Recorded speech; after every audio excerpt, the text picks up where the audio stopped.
Hi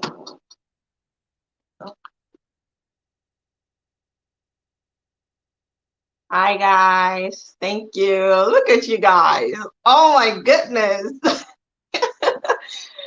I ran late because you know that African time. Like y'all know what I'm talking about. So let's not pretend like we don't know it. But I'm really, really, really sorry. Like I didn't mean to, trying to deal with the kids and making food for my husband because he was leaving for work. So I'm sure you guys understand and that will be okay for you, right? I'm sorry. Everybody, how are you? How are you? How are you? Thank you for joining in. Let me go through. Hold on. Let me just put on a greeting music and kind of wait for a couple of people to join in. Can you hear that? That's Jaliba Kuyate, okay? Gambia's most famous kora musician. I'm in love with him.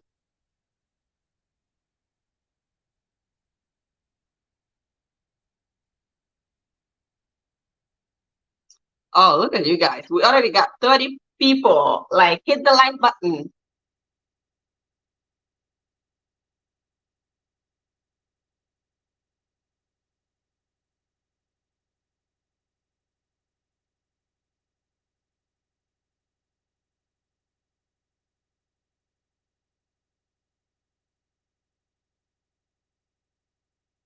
Marcel, hi Marcel. How you doing? Prince Ayoko, welcome. Aisatu, welcome. Malika, welcome. Letona, welcome. I see you a long time ago. Thank you for joining.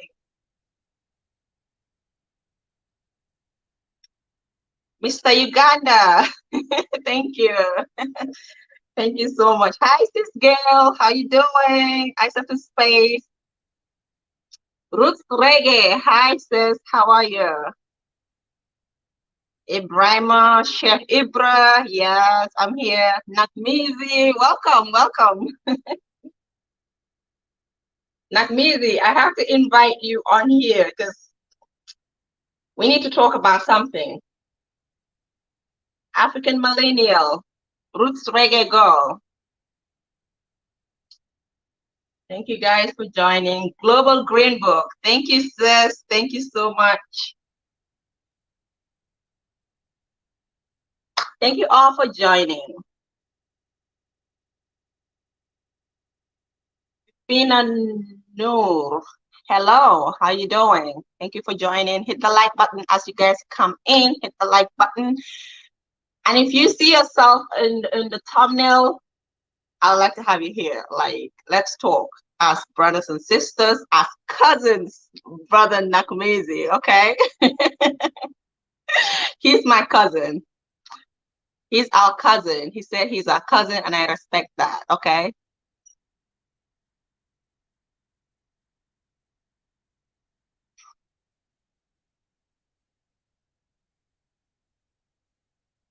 Eight eight six. Yo, Sam. Hi, Sammy. Hi, 886.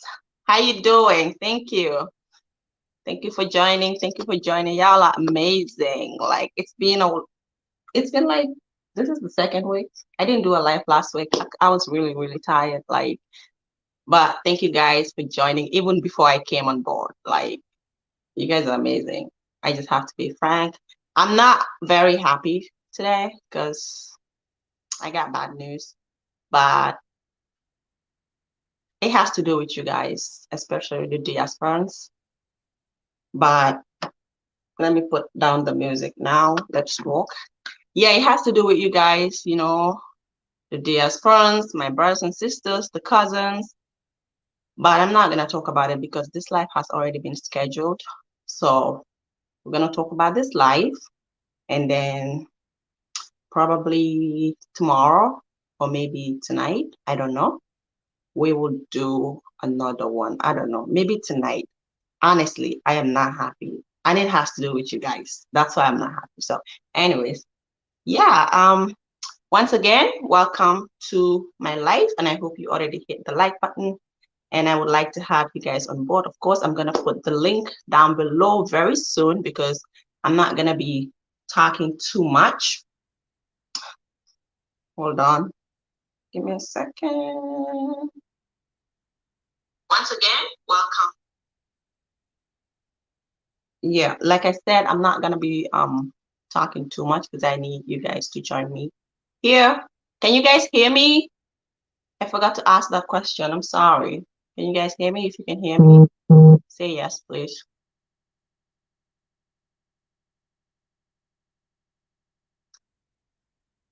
Malika. Oh, yes, yes. I already know it's out there already. So, anyways, I already had like a lot of messages, from some Gambian youth. So I wanted to do a live on it too. But I just found out that it's out there. Like as soon as it went out, I got some youths messaging me, oh my God, it's out. It's out. Okay, you guys can hear me. All right, thank you. So let's just start now. The question I have is, will our difference in culture and communication be a barrier to our unification? I know that we always say that, oh, we're the same, we are one, but deep down we know we have some difference. Okay, and here I'm gonna kind of agree with brother Nakmeezy, because and there's another another guy also that said so, but this person is an African, that we still have some difference, and until we you know figure out those differences and try to unite by respecting each other's point of view and the way we talk and understanding the way we talk, then it's going to be very, very hard for us to unite. So I am for unification, of course, but unification also comes with communication, right? And it's like, I feel like the biggest problem that we have as Africans, both in the continent and the diasporans, is communication. Like, we don't communicate very, very well. I mean, thank God to the pandemic, well, I'm not happy about it, but for some reason, it has brought some good into our lives, because I'm here today, and if it wasn't for the pandemic, I will probably not be here, or you guys will probably not be on this channel today, showing me some love, talking to me, joining my live stream, and I will not be doing the same thing to yours as well. So I guess we should say a very big thank you to the Almighty, and of course, the pandemic as well.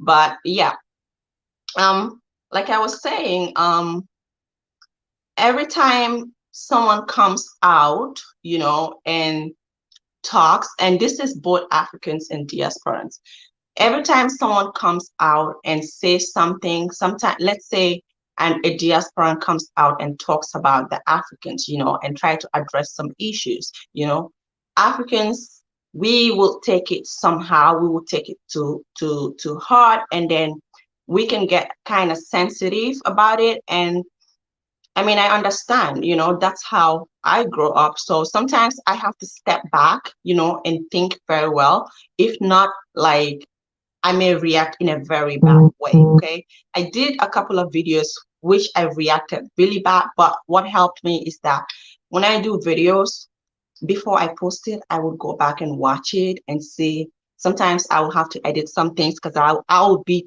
saying to myself, no, I'm not supposed to say this, let me just take it out. I might be generalizing, people might be pissed at me, but sometimes I just leave some things there because I just want to be frank with you, okay?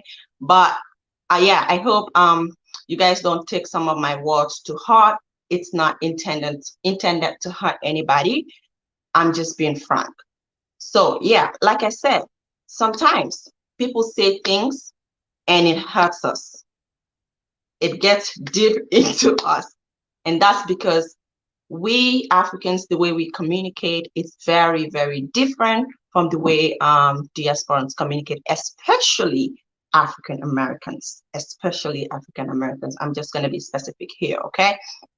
So most of the time you would see in your comments where people would say, this is how African Americans talk, but we don't mean it, yeah, African Americans are very blunt. This is how we talk. It's not intended in a bad way, but this is just who we are. And sometimes you would hear people say Africans are very docile, Africans are very slow, because the thing is that we grow up in a different environment. All of us grow up in a different environment.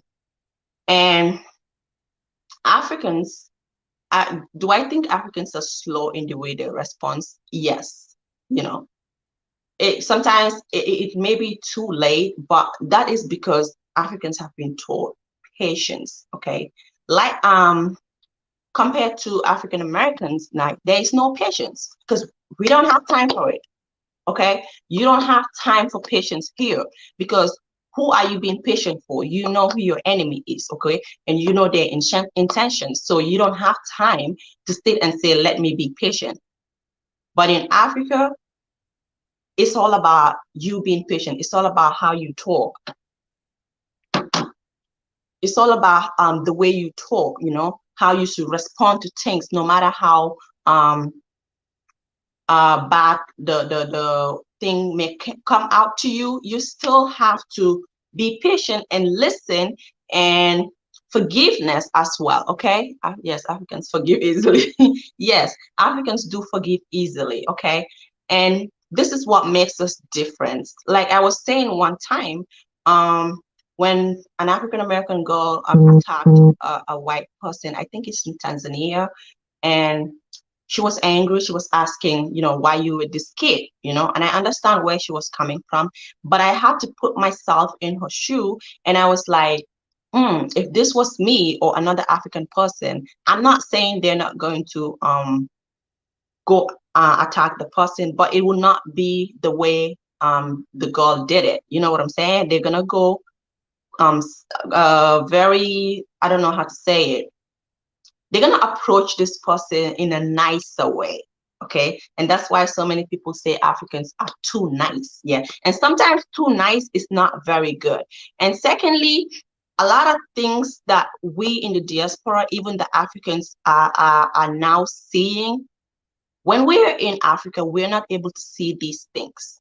Okay, we're not able to see the things that are going wrong. So it's like you have to be out most of the time. I'm not saying for all of everybody, but most of the time people have to be in the outside world to really see what's up. Okay, I'm sure if you ask a lot of African youths that are in the diaspora about pedophilia, they will tell you that back home, I never used to think that, this is happening. People are coming, tourists are coming to, use these young girls or young kids and stuff like that.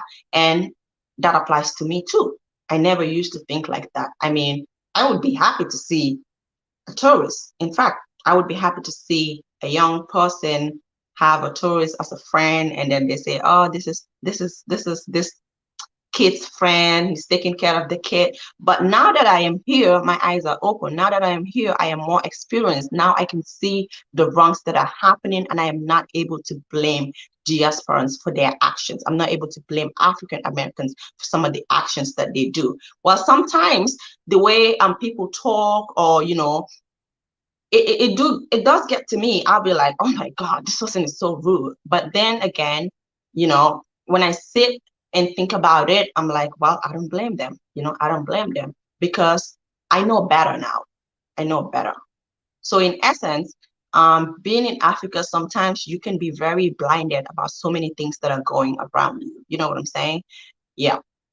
And also, we have to be very careful the way we respond to each other, because we all know that we all say Africans can be very sensitive if you tell them the truth. It's not about telling them the truth, but the way they grow up. The truth also can be said in a nice way. You get what I'm saying? Especially now that we are all wanting to go, not all of us, but most of us are wanting to go back to the motherland. So if we're going to go back to the motherland, we have to learn some communication skills. Okay? Because if we're going with, we're not agreeing to so many things. So if we're going with those type of habits and attitudes, it's gonna make it really, really, really, really hard for us to unite, because I'm not gonna be listening to you, and you're not gonna be listening to me. You're calling me docile, you're calling me slow, and I'm telling you you're rude. Can you guys see what I'm talking about? This is where we have a problem. And I think we're doing really good recently since the pandemic, because we've been on each other's channels, hopping on each other's channel, listening. At least we are listening, okay? The problem is that you have to listen. We have to listen to each other. We have to be able to communicate. Before, we were not doing all these things. We all have resentments against each other, towards each other. Somebody would just be like, oh, I hate these African Americans. They're so rude, and then African Americans are like, oh, these Africans, they're so slow. They don't like us. They don't hate us. But we are not even sitting to communicate. We don't even want to talk to each other. Even when you go to job places, you'll see like African Americans on one side, and then you'll see like the Africans on one side. Africans love to work with their fellow Africans, and African Americans prefer to work with their fellow African Americans, all because we're not communicating, all because we have resentments towards each other. And this is the problem that we have, But now, since the pandemic, since we've been on this YouTube on each other's channel, at least we're listening to each other. We're trying to put ourselves in other people's shoes. At least I'm trying to do that. I'm trying to put myself in somebody's shoes. And when I say something and you react to it in a bad way or in a rude way to me, I'm not going to come to you and be like, oh, you're being rude to me, or argue with you on the internet. I'm not going to do that. I will calm down and try to expand on what I'm trying to tell you so that you can understand, and vice versa. And this way we can come to an agreement. Sometimes we don't even have to agree, but treating each other with respect is important. Respect is paramount. We have we have different characters. Definitely we do have different characters, even though we keep saying we are one, we are one, we are one. Yes, we are one, but we're different, very different, and we all know that diasporans have been separated from Africans for the longest time. So they have a culture. I said this to Nakmeezy. They do have a culture, and I respect that culture. But I also want you to respect my culture.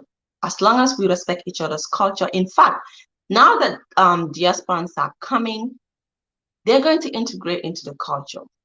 But we have to extend our hands too, if that makes sense.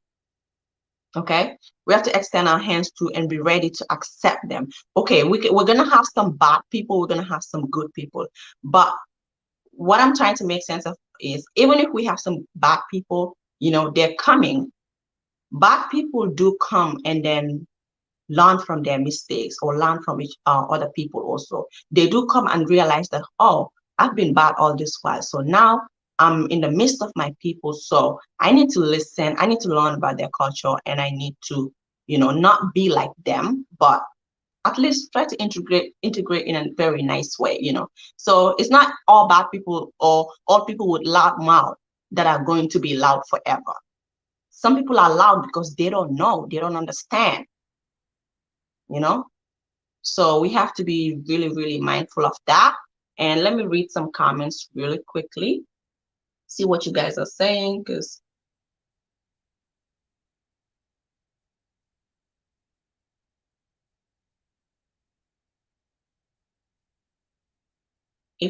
Bianca said, if my own compound is burning, I'm going to be focused on the simple. We have love for everyone, but it's unfeasible to try and join everyone. Then we have specific demands in our countries. Then she says again, if anything, children of African immigrants abroad should focus on their lives abroad to help the continent back home. Okay, so for me, I believe that I agree with what you said somehow, but if they want to stay here, it's okay, because this country is theirs too. So I hear a lot of people keep saying that if they should denounce are they able to denounce their citizenship? And I think that is very dumb, and I disagree with it 100%. Like, denounce your citizenship after all these years is just like somebody telling me denounce your culture. Like, that is very, very disrespectful. That's very, I said to, Okay. She said, Grandma, we will be. That's very disrespectful for us to look at people and tell them that, if you want to be full African, you have to denounce your American citizenship. Like, these people went through a lot, you know. These people have been slaves for the longest time and still going through that trauma. These people have fought for their own freedom, okay? So how can we tell them to denounce the citizenship? After all, this country was built also with their sweat, with their suffering, with their beatings, with marks all over the body of the ancestors. So we cannot tell anybody to denounce their citizenship. I, as an African, I have an American citizen. I have an American passport. And I'm not going to throw it away. Why should I?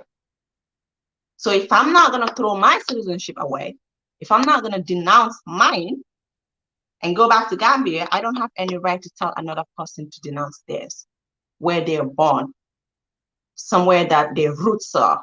Their ancestors were born here and raised here. They suffered for this country. They built this country. So let's be very mindful of some of the words that we say. Or better still, put yourself in somebody's shoes before you open your mouth and say something. I just wanted to address that one. I don't mean to offend anybody, but I thought that that statement is very disrespectful, and I've heard it a couple of times. It's very, very disrespectful. Let's not do that. If they tell you to throw away your African culture, you would feel disrespected. If someone looks at you in a if someone looks at you because you're African and calls you some type of names, you feel disrespected. You know why? Because you believe in your Africanness. Because you don't want anybody to disrespect your culture or your continent. So let's not do that to other people, even though they're Black people, even though they're Africans as well, despite all the years that they've been separated from us, we still have to respect the fact that this is what they know. This is where they know, like it or not. And they deserve everything they're getting here. So let's be mindful of the things that we say sometimes, including me. I'm not excluding myself, to be honest, because sometimes I may say things that, may be hurtful, and I apologize if I do so. Because I know some of you are here right now. You probably heard me say some things that offended you. But I'm telling you, it's not intended to offend anybody. Okay? Jamila Barker, trying to wipe a sister. All right, so let me read some comments again. Oops. We can't let negativity be the loudest in the room. There are diasporans that do get along. That's true. But in fact, there's a lot of diasporans that do get along. A lot of diaspora. Right now, how many diasporans do we have in Africa, in Gambia, to be specific? But every time I go on the internet, like, I'm just looking at them and I'm so proud of them, despite all the challenges that they may be facing. Like people like African Bikini, people like Mosley, people like Happy Companion, Fulfillment of the Soul, Black Set, a lot of people, they're doing so good. They didn't look at the poor children. They didn't look at the ugly looking houses. They didn't look at all that. They're still smiling and laughing, eating your food, appreciating you and helping, in their own little way. So, like you said, we should not let negativity be the loudest. We have good people that are doing good stuff. And I've been thinking about doing at least once a week, diasporans that are doing good, or doing like an update, or telling you guys, what they've been up to. Let's say Black Seed does a lot of things these past couple of months, maybe weekly, and say, hey, this is what Black Seed do today, and go through their weekly uploads and stuff like that. A very quick and short video, and do that for people like Fulfillment of the Soul, who has who has integrated into his culture. It's so funny with the bad days part 1, 2, and 3.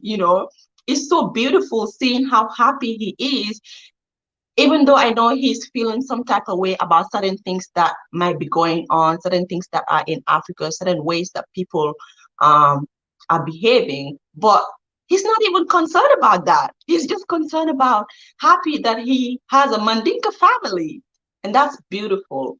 So we need to recognize the people that are doing good. But the thing with negativity is that sometimes we pay less attention to the good, no matter how much or how many good people we have, and focus on the 1, 2, 3 negative people, because they seem to be the loudest. But what we can do is refuse them to, bring down everybody while they're coming down. We shouldn't do that, because people that are very negative on this internet, or people that are too negative towards you going back home or you staying here, I just feel like they need help. They're not for anybody.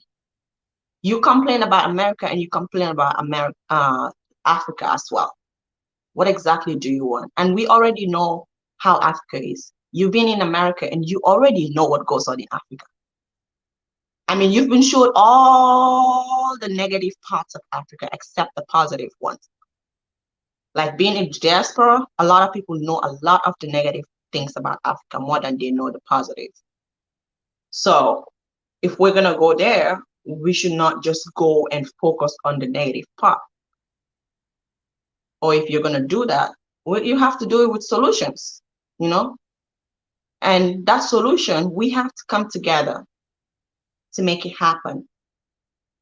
Like I said once, it's not only going to be diasporans coming and saying, hey, I'm here, I'm doing this. We as Africans also have to extend our hands and open our arms, do it together with them so that they can feel welcome. I was saying that about Gambia. I'm like, a lot of diasporans are going. I wanted to see the government step in at this moment, even though it didn't happen. I didn't see it happen, but I would have loved to see them step in at this moment, because a lot of things are going on. Don't tell me you don't know what's going on YouTube. But when somebody talks about politics, or they don't support you, or talks about something negative about your party, you know that. But you're telling me you don't know what's going on about diasporans moving to the Gambia. So, sometimes we can't be that selfish. We can't be that selfish. And one thing I want to do is to recognize the people that are doing good, because there has been a lot of negativity recently for the past few months on YouTube. And I want us to see more of the positive people now than focus on the negative ones. Okay. Yeah.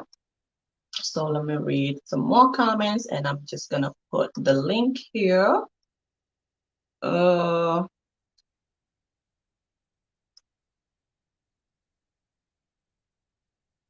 See. Okay.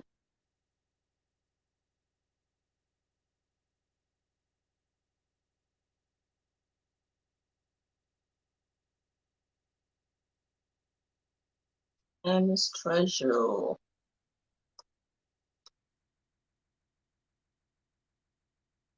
Okay. I just put the link down. Yes, I have a link. I just put it down. You can call in. Somebody said, Lord, I mean, job is a mess. Sunny,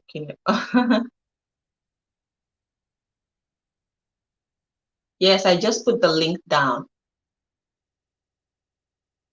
Sometimes those negatives are just a reaction of some things. Yes, sometimes the negatives are a reaction to most of the things. And of course, we have to talk and check the negative people. That's not gonna stop, But as we're doing that, let's also recognize the positivity that's going on. Okay, because it's like there's a lot of positivity that's going on as well, and I just want us to recognize and appreciate that than focus on just the negative. Of course, we're going to talk about the negative. I'm going to be one person that if I see negativity going on and I feel like I want to talk about it, I'm definitely going to talk about it. It's not going to stop me. But I want to open my eyes and also recognize the positive people. Okay. So I have brother Nakmeezy here. Hello, Hey, 50 Dip. how are you, sis? I'm fine. Oh, How are you too? I'm good. I'm good. See, you've grown on to me to the point of a sis, so I'm not gonna call you cousin no more. Okay, I'll take that. Hi, brother. All right, all right, all right. So I got another sister. Yes, you did. See, you got yourself a sister. All we gotta do All is right, communicate, you know? that's it. Sometimes That's it. you said things that get to me, I'm like, oh, not again. But I still love you because I still subscribe to your channel because I'm like, I just love him because he's honest, you know? At least he's telling me how he feels. It's good to be honest and be harsh, you know, than to be fake and be nice, if that makes sense. Yes. There's another school of thought in terms of the truth. A lot of people say, yeah, the truth hurts, but it doesn't necessarily have to. There's a way that you can deal or deliver these uncomfortable truths. And I think that we don't make the difference when we're going back and forth at each other, I guess sparring or trying to hurt each other's feelings. That is not necessarily how we really feel. At that point, we're in defense mode. So when you say things that may have like pissed me off, or I say things that may have pissed you off, we have to understand the context and the time and the moment. You know what I'm saying? Because if I saw you walking down the street, I wouldn't feel that way towards you. It's just because we're saying stuff deliberately to try to get at each other, and in reality, we don't really need to be doing that. As far as unity is concerned, I'm going to tell everyone it's not very popular that I don't believe in this global sense of unity because we're all different. I do believe that we can work together, but I think we need to focus on our individual ethnic groups, tribes, teams, whatever you want to call them, cliques, and then, form like Voltron. Or a better analogy would be, um, if you have a league, a baseball league, once you get good in your individual team, then you can join the all-star team. But if we're not good and we're trying to join one team together, we're all just going to suck. So we have to fix our individual teams and then link up. And in the meantime, get to know each other. Right. Right. I would say I watched your video where you were going back and forth. A couple of you were going back and forth with the brother from Gambia, Afrodamus, and he said the same thing you said, and it sounds really, really harsh, but you agreed with him. That's why I'm like, I need to have both of them on my channel. Let's talk about this because you guys are the only two people that I see saying you don't agree with this unity thing. You think we should try to unite as Africans in the continent as one first before we try to unite with the diasporans. And he basically said the same thing you were saying, though some of his words were really, really harsh and people were not happy with it. But it was kind of like shocking for me to see an African person, you know, say that because he's the first person that I heard say that. But like I said, I guess he was being honest, you know, and his honesty was appreciated by you and somebody else. I don't know who the person was, but I was like, well, they agreed to it because he's been honest. So at least they know how he feels, you know, and who knows, a couple of people may be feeling the same way he feels. Even though I am for unity, I think it's possible, you know, because as for the Africans in the continent, we're united, but there's still some type of disunity going on, you know, and you know what I'm talking about though. So, Mm-hmm. but I don't think that should stop us from trying to unite with the diasporans as well. That's just my take on it. That's why I'm like, I'm still for unity, even though some people may not agree with it.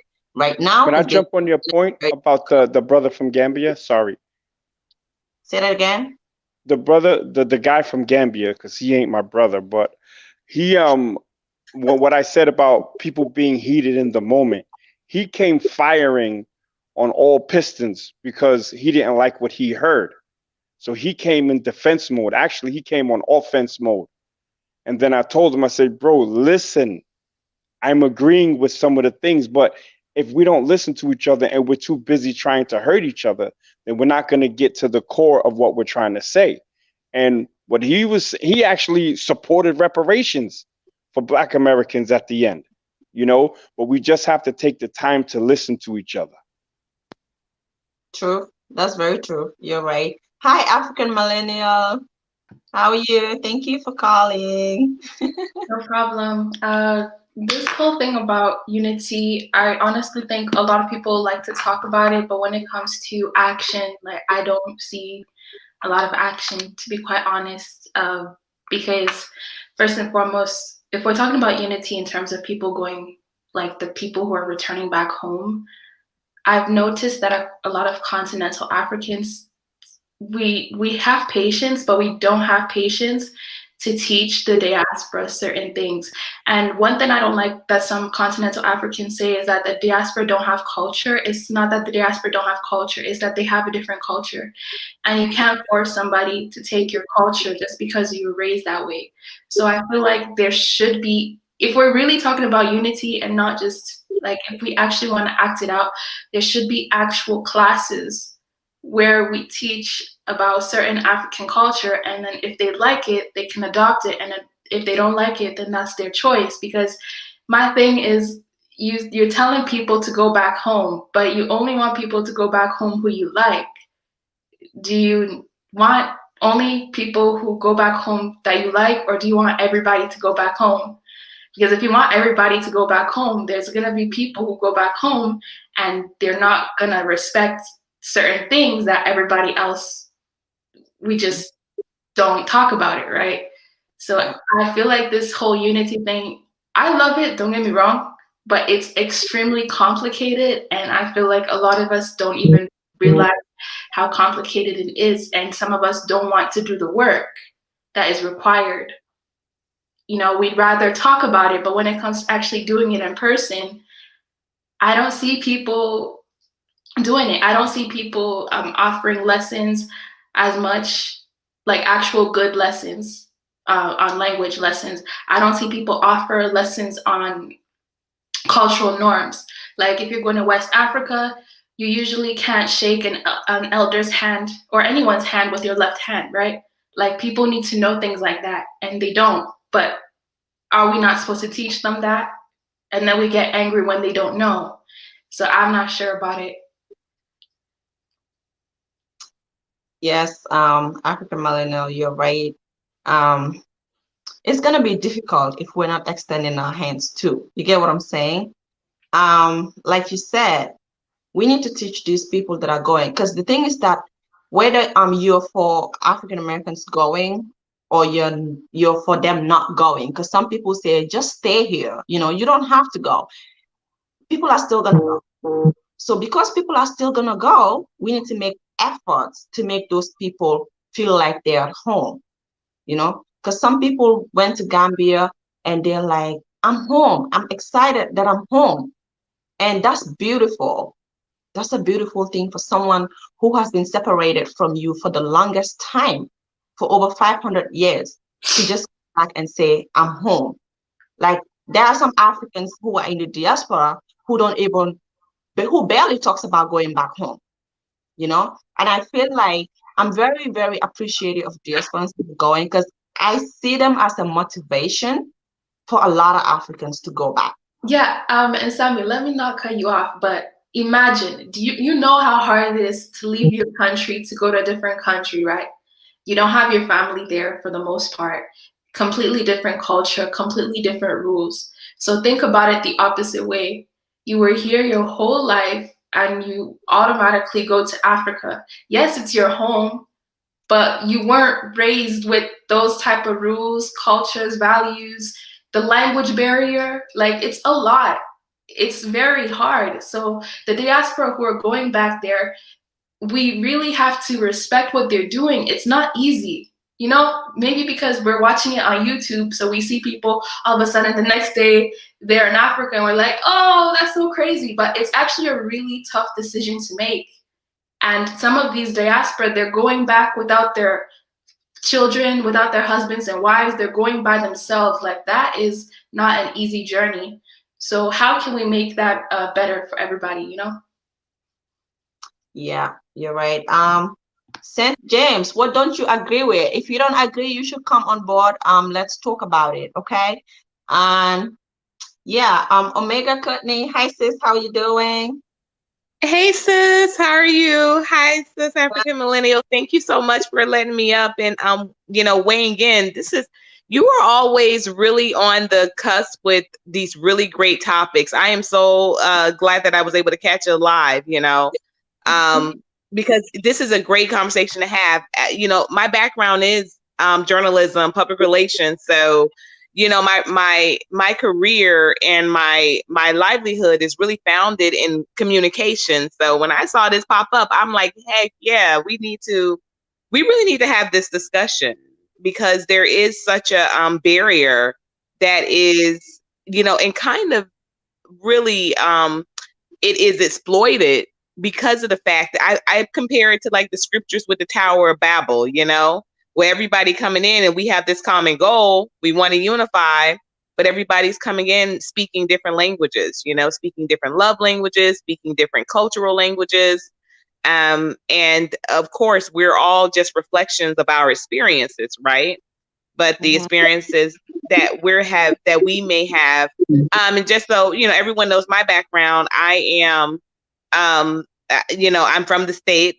I was born in Daytona, but grew up in Philadelphia, the Northeast.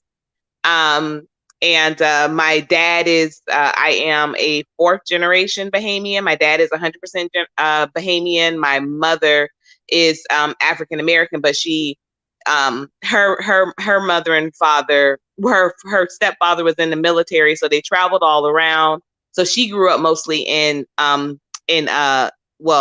Asia. She grew up in Thailand. She grew up in Vietnam. So, and we always traveled. But I didn't realize what a rarity that was for African Americans, particularly until I got to college, where I was meeting people that had never literally been outside of their state. And that was a real surprise. And growing up, I didn't really value that my parents, we were always traveling somewhere. I was like, what's the big deal? We're not moving these places. We're just traveling. But it really does afford you an opportunity to grab other, communities and what their cultures are. Because even communities, even states have different, ways they communicate. They have different things that are a priority. I've lived in a lot of states in the United States, and I'm always really floored by that. You would think that some places on the West Coast are not even a part of the United States, because they have a different way of conducting themselves, and a different way of engaging, So yeah, it's a great timely conversation. I am also one that doesn't plan on spending the rest of my life in the States. I want to retire back in Africa myself. I'm giving myself a timeline here in the United States, and planning on moving and retiring and spending the rest of my natural life in Africa. But yeah, that is a conversation that needs to be had, and especially when we talk about dating and marrying. I've kind of started to appreciate the idea or notion that I may not be able to remarry someone from the States, because the culture in the United States, Black, African Americans, I don't think the way a lot of my community thinks, and that is becoming more of an issue that's been exposed as I get older and I have children, whereas I wasn't thinking this way 10, 15 years ago. So I yield the mic. I know I'm thinking, I'm like saying a lot as I'm thinking it, but I'm definitely interested in hearing the feedback from other, and also other African Americans, like people living in the States. I would love to hear more of their feedback in regards to this as well. Sure, sure. Of course, you guys can call in. I would like to hear your feedback as well, just like Courtney. Somebody said, we have to be patient as Africans. That's true. We have to be patient. And there is, a couple of months ago, I feel like that has to do with, I don't know if that's arrogance or you just don't know. Well, I guess some people are just still gonna go with arrogance, but some people definitely will not know and may just talk anyhow. That may not sit right with African people, just the same way we can do as well. But I agree with the patients as well. We have to be patient. We have to put ourselves in their shoes. But what's most important is that Africans in the continent has to learn about diasporans. You see, the confusion is that we come here, but when we come here, we don't know a lot coming to America about African Americans, okay? We don't know a lot. We just come here blinded. Some of us, like for example, me, when I came, I didn't know the African American culture. Sometimes when I see things happening, I just look at it like, oh my God, this person is rude, or they don't know how to talk, or they hate me, or stuff like that. I don't know about their culture. And some of the history is that Africans should learn the African American culture, and they should learn the African culture as well. We have to get into slavery more instead of learning the European cultures. And these are some of the problems that we have as young people. And when we come here, our elders are telling us that, hey, these people are not bad. These people are bad people, don't they always carry guns around. They do this, they do that. And I am somebody who is afraid of guns. So if you tell me stuff like that and I see it happening in certain neighborhoods, I'm gonna be scared. But maybe if I get into learning their culture and seeing from their own point of view and discussing and communicating with them, I would understand them better. But sometimes we just don't understand African Americans because we know nothing about their culture, absolutely nothing. And this is a lot of Africans that don't know so much about the African American culture. So I'm gonna let Nakmeezy speak on that. What do you think about that? Do you think that has to do with the way we resent each other, not knowing each other's culture? Do you think Africans need to learn your culture the same way you need to learn the African culture? Yeah, I'm always going to speak about cultural exchange. When I went to the continent, I didn't go as a low lost person with no culture. I went proud of my Black American culture, and I did cultural exchange. And if the conversation was only the person telling me about theirs and they didn't care about mine, I stopped the conversation. There were certain things that annoyed me, to be honest, but after a couple of days, I had to just adapt and say, okay, my brothers, these were my brothers, don't think like I do because they were born and raised in a different place. And what I'm talking about is every time we trained, they'd say a prayer, and when we finish, they say the prayer, they hold each other's hands. And on the surface, that's not a bad thing. But I didn't grow up as a Christian. So to me, I'm like, oh my God. But because I'm there and I respect them, I held their hands and I bowed my head and I closed my eyes. You understand what I'm saying? And when we had powwows and we talked, they asked me about things in America. I spoke about the hood stuff that they wanted to know. I spoke about the Black empowerment and the Black excellence. So it's about a cultural exchange. And once we have that cultural exchange, and both parties, continentals and diasporans, come from a place of power, a place of being proud of their cultures, then we can make some progress. Whenever you come, to in any situation, like you're lost, like you don't have anything, you're opening yourself up to become, abused essentially. Yeah. Thank you so much for that, Nakmeezy, and I agree with you. Of course, if you are teaching somebody your culture, you have to be ready to accept them teach you their culture, you know. Recently, I have been the one telling some of the people, like, some of my friends or Africans, when we talk about African Americans and the way they are, sometimes me and a couple of people will be the ones saying, but this could be the reason for that. But this may be the reason why they're doing that. All because, I try to communicate with you guys. I try to understand you guys. I try to put myself in your shoes, even though I may not agree with everything you people are saying. But you can see somebody could be here in America for a very long time. The more you keep distant, the more lost you're gonna be. That's just the fact. If you keep away, you're gonna be lost. You're not gonna know anything. Even if you stay in the US for 20 years as an African, you cannot tell me, who stayed maybe for 1 year probably, but I am communicating with these people. I am understanding where they're coming from, even though I may not agree with certain things, but I see the point. You can't teach me, even if I'm here for 1 year. It really doesn't matter how long you stay. What matters is how you are listening and trying to learn from them or learn their culture. So culture is very important. Hi, Giselle Moore. How you doing? Thank you for joining as well. Hello, sis. How are you? I'm good. Thanks for joining. I'm happy to have you here. Oh, thank you. I don't know if you remember me. I'm the one with the dressing. We were talking about food and all that good stuff. I do. You do? Okay. No, Sammy, like you just, oh my goodness, you really get us. Like, I just wish that everyone across the board would understand, us as, as a whole.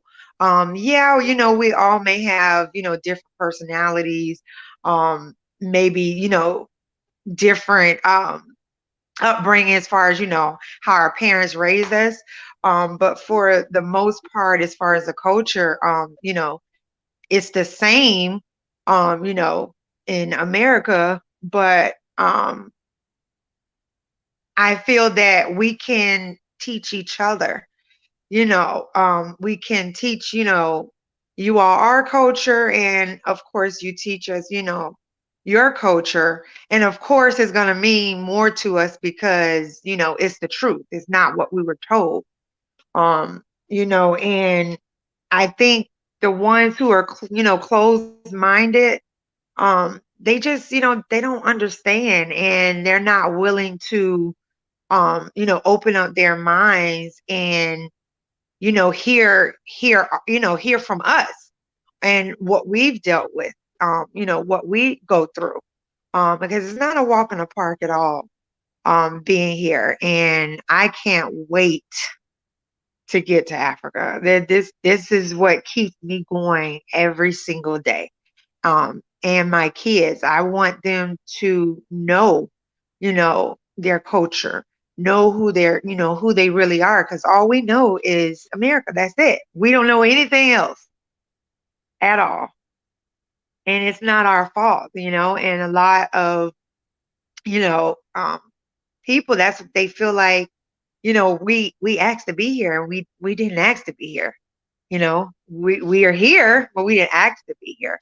And I honestly just found out about Africa, the truth, once COVID hit. So that's the only blessing that I got out of COVID, was my awakening, and I'm still learning. Absolutely. I agree. So, like, I thank you, sister. I really do. And, I'm hoping that, you know, it'll just be, all of us as one, coming together, working together, and just, enjoying each other, how it should be.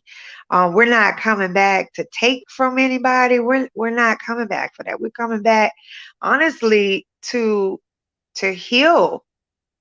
It's more of a healing for us, more than anything. Um, because we need the healing, and we need you all.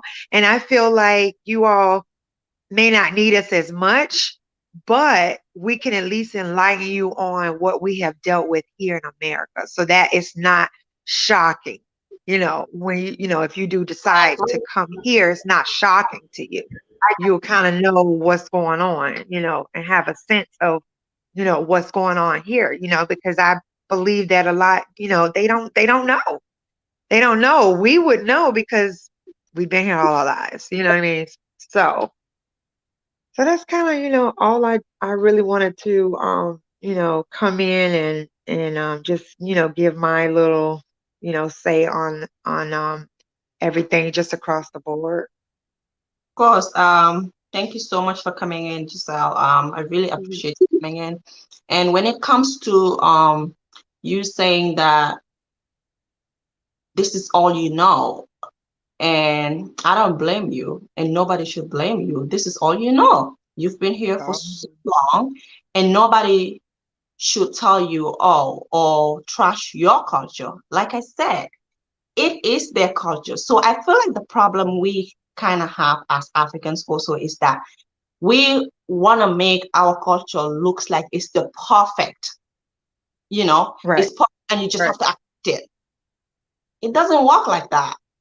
Of right. course, I Yeah, appreciate my culture. I love my culture. And I would love you to love it the way I do. Even if you don't right, love it the way I do, but respect it. right, But I'm not right. gonna throw it on you like that, making it look like yours is trash while mine is the perfect one. So you have to accept mine. So that's what I'm No, trying to you're make right. sense, you know? You're Africans right, sis. still have a culture. Even though the culture may not, be the perfect in our eyes as Africans, because we have a different one and we feel like, oh, ours is better, or ours was their culture, but they lost it. But still, it's a culture. Right, You stay here right. for 500 years, all this while, you're going to have your own culture. You have a mixture of the American culture and a mixture of the African culture. Mm-hmm. Yep. So we You're still right. have to respect that. I'm not the type of person that just would sit and say, you have to come and respect the culture, da da da da da da da, and not have any respect for you as a person or as an American. I'm not gonna do that. Of course, I want you to come and respect my culture, but I'm gonna give you the same respect that you accord me. Yep, that's true. Yeah, And how can we begin to even, understand it if we don't have guidance? You know, you can't practice something that you don't know. So yeah, without guidance, you know what I mean? If we have guidance, then we can learn, and it'll just be easier if, the arms are open to teaching us. And you're gonna have to have patience, because it's basically starting from scratch. You understand what I'm saying? Like, even for me now, just finding out about a lot of things, I am learning. And, this is why I want to introduce to my kids. I wish I knew way before they became teens now, but they still will be in a better situation than me and my husband. yeah. So, The problem is knowing. Like, so many people don't know. And so they just move around in Africa so lost, because they don't know. And right. I would say kudos to those people in Africa that are helping the brothers and sisters that are there, trying to help them integrate. I have a brother that is supposed to go to Gambia, because I feel like we have a bigger problem in Gambia. There is more people going to Gambia, I feel like, than any other African country right now. I do. And Yeah. we don't, I agree. we don't have like those people that can help them integrate. And Mr. Mosley talked about this in a live, I think, with Happy Companion, and I felt so bad about it. It's like they're asking me, we need help. We want somebody to help assist us integrate into the system, integrate into the culture. We need somebody to teach it. And I felt so bad about it. You know, that's Right. what they Yeah. because if not, people are gonna be making mistakes, and mistakes that you are not going to like. Yeah. And you're That's gonna come true. and react, and they're gonna go and react, clap back, like 50 Dip said. I'm gonna clap back. Yeah. Hi, That is brother so true. Mantuana. I'm sorry if I can't pronounce your name. How you doing? Thank you for joining. You're muted. Hold on. Oh, yeah. Okay. Can you hear me? Yes. Can You. you hear me? Okay. How you? Thank you so much for hosting me. I just wanna print some few things. You see, uh, I want to talk my experience face and my understanding. Yeah, we talk about our culture, but for my Are you understanding, US? okay, we Yes. Are you can you here hear in me? US? Hello? Where are you What is at that? right now? Are you in America? Okay. No, no, I'm in Cape Cape Town, Town. South Okay. Africa. Yeah, Cape Town, South Africa. So please, I hope nobody's gonna take patience, right? I just talk for my understanding, and anybody can correct me, okay? Just my opinion. For my understanding, okay, we as African people, most of the time we say, oh, people from diaspora, they don't wanna learn our culture. But for what I see, we, a lot of African people, we practice more Christianity in Islam. I mean, there's nothing wrong with that. I have a family member and a lot of people, who does that. But if we look deep, we had our own culture. You see, so in a lot of diaspora, when they're coming back or before they come to Africa, they have a mindset like, oh, when I go to Africa, I'm going to practice the African culture or whatever you call it. Okay, not all. I just talk for certain percentages for the people that I know. But when it comes to Africa, and then, or for what I see, for the most case, we don't even practice our own. We believe more, on people colonizers like uh, you know, uh, White Panther allegiance and people from the Middle East. And these are the same people when you go to Middle East, they mistreat us. How many people go to Middle East and they mistreat especially African women? A lot of them. So I think I might be, I don't know, like it's just my opinion. We need a lot of decolonization. You see, because we still practice the same thing that from the people colonizers. That's the one. And another thing, uh, uh, we black people, especially African people, we put allegiance before the color. You see, like if we can, let's say, do let's say certain survey, whatever, a lot of people that associate themselves with who they practice same religions more than the people who look like them. You see, like a lot of people that will say, "Oh, I'm a Christian or I'm Muslim," which there's nothing wrong with it.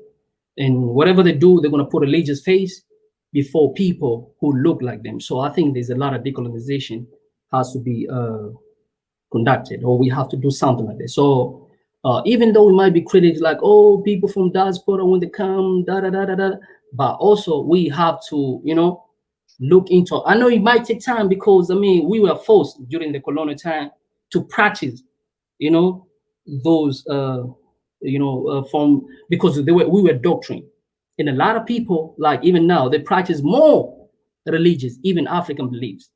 You see what I'm saying? So that's my opinion. Like if you look, for example, Central Africa, you see people that fight Muslim, Christian, fight each other. Look at the Boko Haram. Same thing happened. You see, people that put a religious face, then somebody can do even something harm just because, oh, this is what I believe, than people the same color. You see, so that's my thing. So I think it's very, very important. We also people from Africa, we have to uh, go back to our roots because even because we're reading the books every day, like when it came, they use the religious to colonize us. You see what I'm saying? And we say, oh, they must learn our culture, they must learn our culture. And also sometimes a certain degree, we know some of the people sometimes they use just to to get a view for the YouTube. But also I think it's very, very important we have to learn from each other. It's not about you have to learn from me, you have to learn from me. And people have to understand one thing. You see, I mean, these people were taken, the brother and sister who are descended were taken away from here. Now they're coming back. You see, they're coming back home, but it's a lot of conditions. And most of the African countries, we give them tough time, 10 years, 12 years. Of course, it's going to be culture crash. You see what I'm saying? But we have to be patient to one another. We're the one family. You see, we're one family, so we have to be patient to one another. We can say, "Oh, this guy say this or whatever." You know what I'm saying? I think it's very, very important. We have to be patient one another. You know, not every diaspora can do anything. Sometimes you need some local as well. You know, some local can make your things transition easy. For example, if I give you a vivid example, I have a lot of friends, brother, sister. Right now, I have a two family here in Cape Town. One is from Brooklyn. You see what I'm saying? And you know, they were doing business in East Africa and Tanzania, nothing. But they had a difficult. But just because I know some people right there, it's not like a difficult in a way, but I made easy for them because they're doing some coffee business, export, go and take some goods there and then take it and sell overseas. You see what I'm saying? So I think we need a lot of decolonization. It's just my opinion. Both sides. Okay. So please, I hope nobody's gonna take personal. It's just my understanding because I read this stuff in a book every day. Like before the colonizer came, we had our own practice. But now, most of us we don't. And some people here where I live want to tell them like, oh look, I embrace more you know, where we come from. People see me I'm crazy. They see me like I'm practice evil or devil, whatever you can call it. And that's the truth. You see, a lot of people here, if you say, oh, you know, I don't want to associate you there. That's the devil right there. Because that's what we're taught during the colonial time.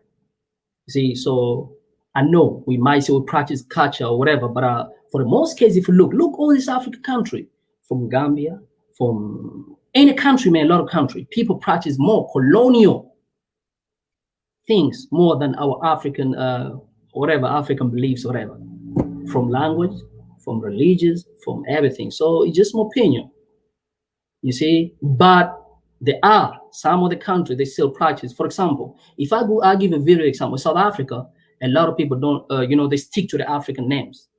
A lot of people, you know, that's something that I like about South Africa.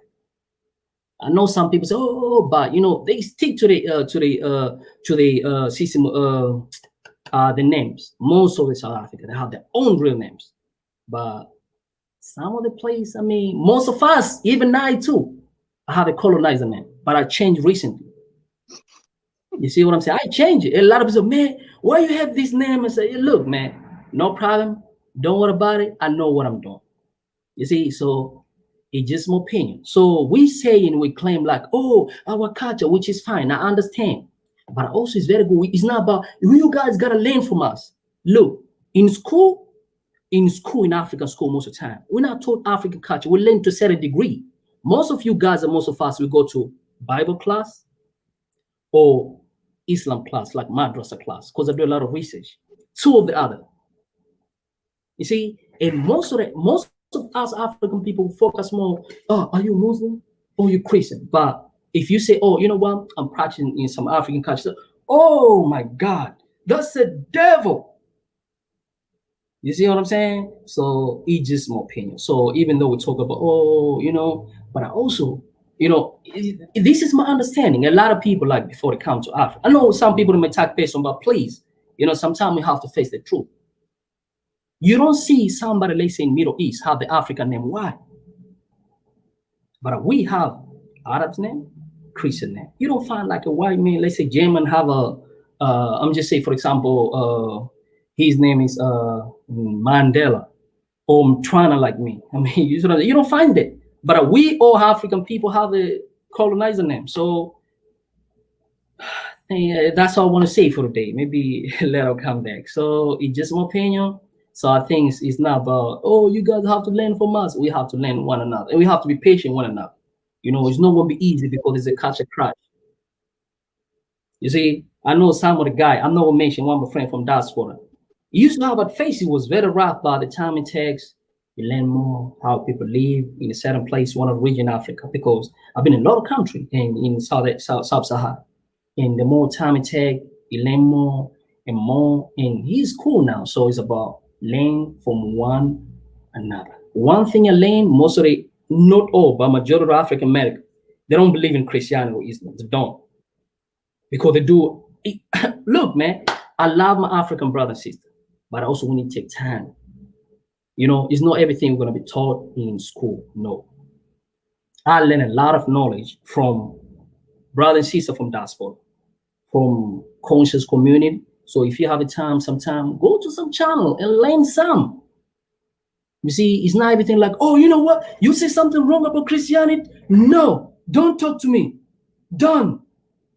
I have a friend of mine. That guy is very smart. But the moment he say, okay, let's just have a good conversation, like back to back. No, no, no, no, no, no, no. You say bad about it's not about bad, like say, you know what? Why you think you believe? No, no, no, no, no, don't talk to me. You say bad about this Christian, or you say bad about Muslim, or say bad about whatever culture. So it's not about we need to be patient with one another and give chance and learn from one another. It's just my opinion. We know nobody's perfect. A certain degree, we're going to be different. Our mindset might be different, but with time, we can grow together. It takes times, but it's going to wake us up. It's just my opinion, though. That's how to say it, sister. Sure. Thank you so much. You touched on something about Africans trying to force their culture on the African American, but some of us don't even respect our own culture. And you mentioned like how people change their names to the colonial names. And I must say, I just want to agree with that. I saw African millennial laughing too, but I'm definitely gonna agree with that. Like how you used to hear like those deep African names. Now we don't have we have it, but it's like when you have like people whose name are like Nigeria, you say Ujua, then people will laugh. You know what I'm saying? Everybody's laughing because they think your name is funny. Yeah, Or it's true. the name is not classy. Like the name is that. So everybody wants to change their name. And that I think that has to do with, I don't know, but the fact that we appreciate like Elizabeth and Mercy, and stuff like that, to African names like Sambujang and stuff like that. It's like, it's funny. It's funny, it's not funny, but that tells you a lot that people, even Africans, are moving away from their own culture. And we need to retrace back our steps because we're getting lost. We're saying that diasporans are lost, but we're also trekking towards being lost. Because I'll tell you. at least we were embraced in the culture. So we don't have any right to want to reject it. And it's like there's a lot of rejection going on also. We're rejecting the culture by thinking that, oh, that name is so local. We call it local, yes. They'll say your name is so local. So how can we be teaching other people about our culture when we are not even respecting ours? Okay, me personally, I'm gonna tell you how I learn personally. Okay, I'll be very, very honest. I stick to the honest. I learned a lot of African culture. We African don't even know our own history. Like you from Gambia, right? Yeah. Somebody can ask you like a little question about the culture, another tribe, you're gonna be like, oh, I just forgot. You see what I'm saying? Oh, I think the brother want to say something. Oh, should I let him? Oh, should I finish or should you want to say something, brother Ramiz? Let him come in. You can come in. Okay, and then I'll come back. Yeah. No, it's just that I have to go to work tomorrow, so I just want to say goodbye to everyone in the chat.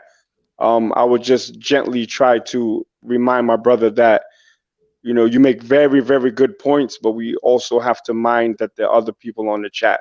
So when you speak for 15, you know what I'm saying, you give other people less chance to speak. But you're dropping facts. I appreciate you, bro. If I come down to South Africa, I'll look you up. You know what I'm saying? Hopefully I can see you on this chat next week. But I gotta get to work tomorrow. You know what I'm saying? Make this money. I'm going live tomorrow. If I may plug that, Binta, can I plug my live tomorrow? Yeah, sure. Okay, so tomorrow, I'm sorry, brother. So tomorrow, because my phone is at 1%, so I got to say it quick. All right, tomorrow we're speaking about whether swirlers should have a voice in a conscious community. 10 p.m. It's not going to be a diaspora war, because this affects the continent. It affects the diaspora. It affects Black people worldwide. So have a good night, y'all. Peace, Black power, and I'll see y'all on the next one.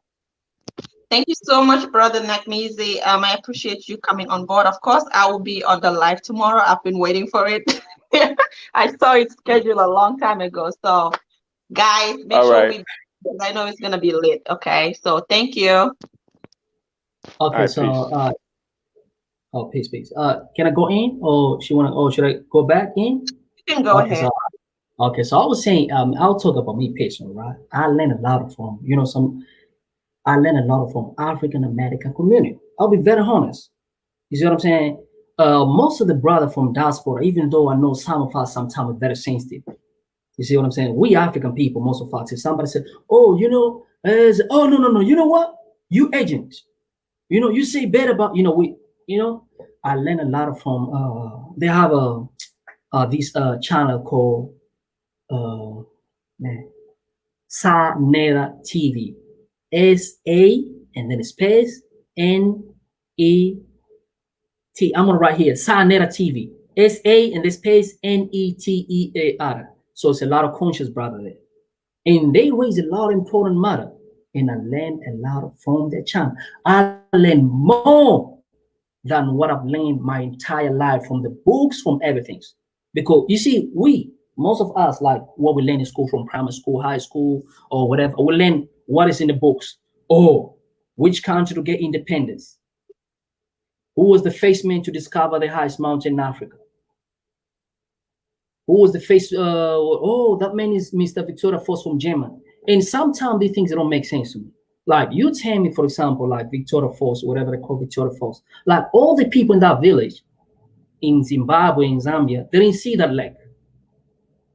But when he came, he was the first patient or whatever to see that lake. See stuff like this. So when you go to that channel, you learn stuff which is out of the books. And now you end up like, you know what? I need to open go and do my own research. Because most of us, we don't do like our personal research. It's like we cram. So I learned personal from a lot of conscious community, like Sanera TV and another brother. I had a lot of negative things people talk about him, but for the most case, I take the positive side of anybody. And I'm open for criticism. So this brother is called Brother Polite. I learned a lot from him. I hear some people talk about, oh, he's like that, but I only take something that are useful for me. So that's what I learned a lot of history. And then I start to dig deeper and try to reason, and mix my own thing. Like, okay, does it make sense?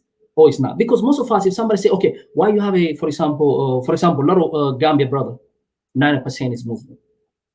You see what I'm saying? If you go to other country, maybe all people are Christian. Like when you go to Nigeria, maybe other region, all people are Christian. And we practice that 24/7, the religious. It's nothing why we don't practice our own system of belief before they came here. Because we read in history, these people colonize us. Why some part of Nigeria, for example, let's say northern, there's a Muslim, but a southern Christian, but it's the same country. No, Why Cameroon is the same country? For me, well, this is my opinion. I don't think understanding the culture has anything to do with the religion, though. As for the culture, you will have to teach yourself that. If you don't have anybody to teach you, like as adults now, we can teach ourselves. Like you said, going to other people's channel. Now everything is on the internet, unless you don't want to know. Like now you don't have a reason to be ignorant. If you're ignorant of something, you have the chance to go learn it. Okay. Like yesterday, I was watching this movie on Netflix. It's called something the colonial. It's about Nigeria. Mm. I think I should search for the name and tell you guys. It's very, very, very interesting. Separation. I don't know, something of the colonial. That's the name of the movie. But you guys Yeah, should. I know what you're talking about. I think, I forgot what it's called. I think it's The Journey of something. Journey of yeah, that's it. Yeah. As soon as in colonial, the movie will come up. You see it. But it's very interesting, even though I'm not done watching it. But movies like that are some of the things. It's not a movie, it's not a movie. But documentaries like that are some of the things that we need in our lives as Africans. Because I'm sure there could be a lot of Nigerians that don't even know that much about Nigeria or other parts of Africa, West Africa. So as adults, we're gonna have to teach ourselves. We don't have a choice. We've not been taught, I and ain't entertaining no dumb shit. our young people are gonna be taught as it is right now. Maybe in the future it will get better, but they're not. They're definitely not gonna be taught. They're gonna grow up and be just like us. You know, they're gonna be lost. They're gonna be asked questions about their countries, and they're not gonna know. For me, probably if you ask me certain things about Gambia, I may not be able to answer you because I don't know. You know, I'm not proud of it, but the truth is that I just don't know. So yeah, you're absolutely right. I'm gonna let Danny come in and say something. Hi, Danny. Welcome to the live, and thank you for joining in. All right, how you doing? You Hey, I want to say something about. I want to say something that stood out to me when you talking about learning about like African Americans and African American culture. I think it's more complex than learning about the Africans trying to learn the African Americans learning African cultures. Because depending on where you go at, it's kind of like a. Well, no, I guess it is complex. It's just as complex because a lot of stuff you hear, especially like in these Pan-African spaces, like I'm listening to your panel.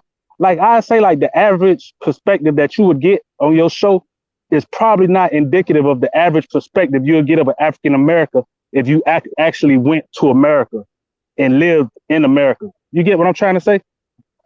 Yeah.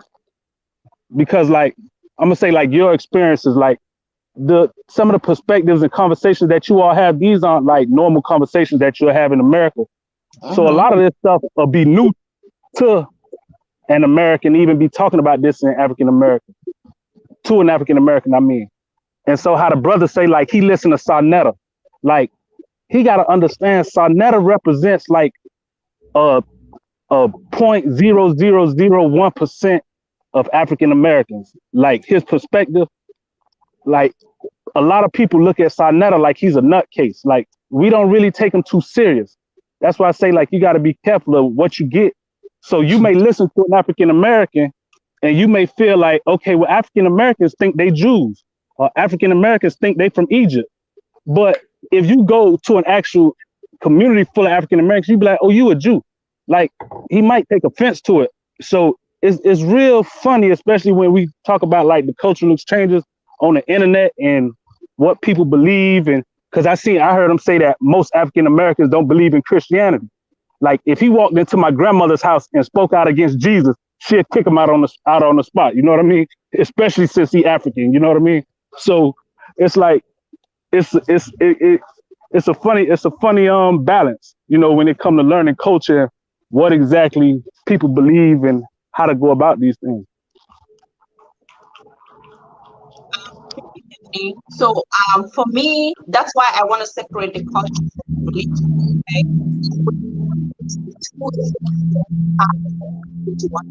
Okay, so that's why I decided that culture, knowing the Gambian or African culture is very different from the religion. You can practice your religion and still know the culture. So unless the brother wants to make it look like the religion is part of the culture, but I think they're two different things. What do you think, Wabantu? What do you have to say about what Danny said? Okay. I think I understand what the brother trying to refer to, and I'm not being critic for what he said because for what I've learned, I understand that he say, oh, you should not learn from internet, whatever. But I think from the internet sources where we get information because even the brother and sister coming to Africa also, you know, even though they do research, but also they look at other people like, oh, who is there? Bego Gambia, what is he doing? Or who is there? The sister Sami Trisha is there, and what she say about the Africa. You see what I'm saying? That's my understanding. And I know also there's a lot of division, like what he's saying. There's a Hebrew Israelite.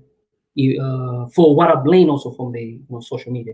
And I understand he say, oh, you gotta be here, for you to learn whatever. But so whatever people they discuss, I take what I feel like I'm raising something that I kind of feel like that I'm kind of aligned with. So this is why the reason why I watch a lot of Sarnetta. And like I said, I learned a lot from him. Sarnetta gonna get you in trouble, man. I'm telling you. No, brother. Listen, man. I understand what you say because I know there's a people like Hebrew Israel and stuff. And, no, I'm joking. I'm joking with you. I don't want you to take that like literally. I'm joking with you, but it's some truth to it though. Like, But look, That's what bro, I'm I know, saying. Like these nuances. if we come to reality, things started up with bigger platforms. So Brother Polite, who's this? Young Pharaoh, Brother Polite, Sanera. I watch all these brothers. That's too much. Dr. Omar Jones. I know there's a lot of negativity from them too, but I take the positive side. You see, and then I go and do my research and I see which one work. I mean, which one that I can probably implement my, you know, in my growth. So that's why I learned from him, and I take him as a big brother, man, because I learned a lot from him than what I've learned for my entire life from the books and my whole 12th grade when I was in school. Yeah, I'm completely opposite from you. I don't really pay much attention to the online sphere. I think a lot of the things that are online are mostly entertainment because people just say things for it to trend. They say things for it, for the videos to get views. So I pay more attention to how people act outside of online. And from seeing how people act outside of online, it's very different from how people act online. So I have to agree a little bit with what Danny said, because if you speak to the average African American or you speak to the average African about unity, it's going to be a different conversation. It's going to be about, okay, but I saw this from the media and they don't like me. So how do we get past those kind of things? Because people, yes, on the YouTube space, a lot of people get along, but a lot of people who are already on this chat are already awake. So how do we get to the ones that are not awake or the ones who are less willing to participate? Because I'm not really worried about the people in this chat. I know they're good. That's why they're here. Or even if they're not good, they're curious. So at least they know something. Because even the trolls are learning a little bit, So how do we converse that to offline conversations? That's kind of more what I'm a little more concerned about, because offline things are much harder than it is right now. Yeah. I agree, African millennial. What we see online, like, okay, for example, when African Americans go to Africa, what's going on online is a different perspective as to what is happening on ground. You get what I'm saying? Everything is different over there. So I'm gonna have to agree with what you said. And we have Truth Matters come in right now. Hi, Truth Matters, welcome.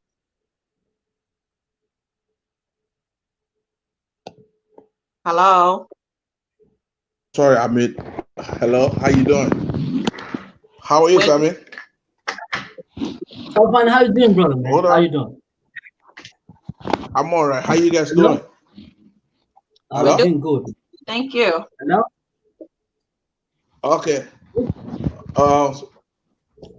So I want to know what you guys talking about culture is like.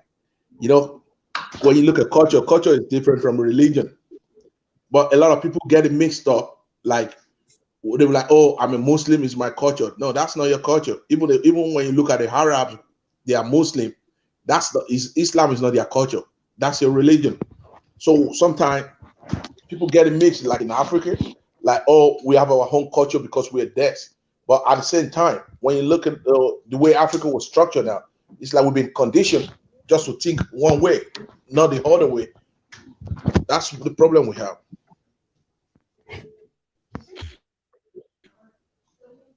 Okay. So if you were to elaborate on that, like that we are conditioned to look at one way and not the other way, like, can you elaborate on that more? Oh, he's gone. Okay. I think sorry. You, Mabuntu. Is it Wabanta who understands what he Oh, was yes. saying?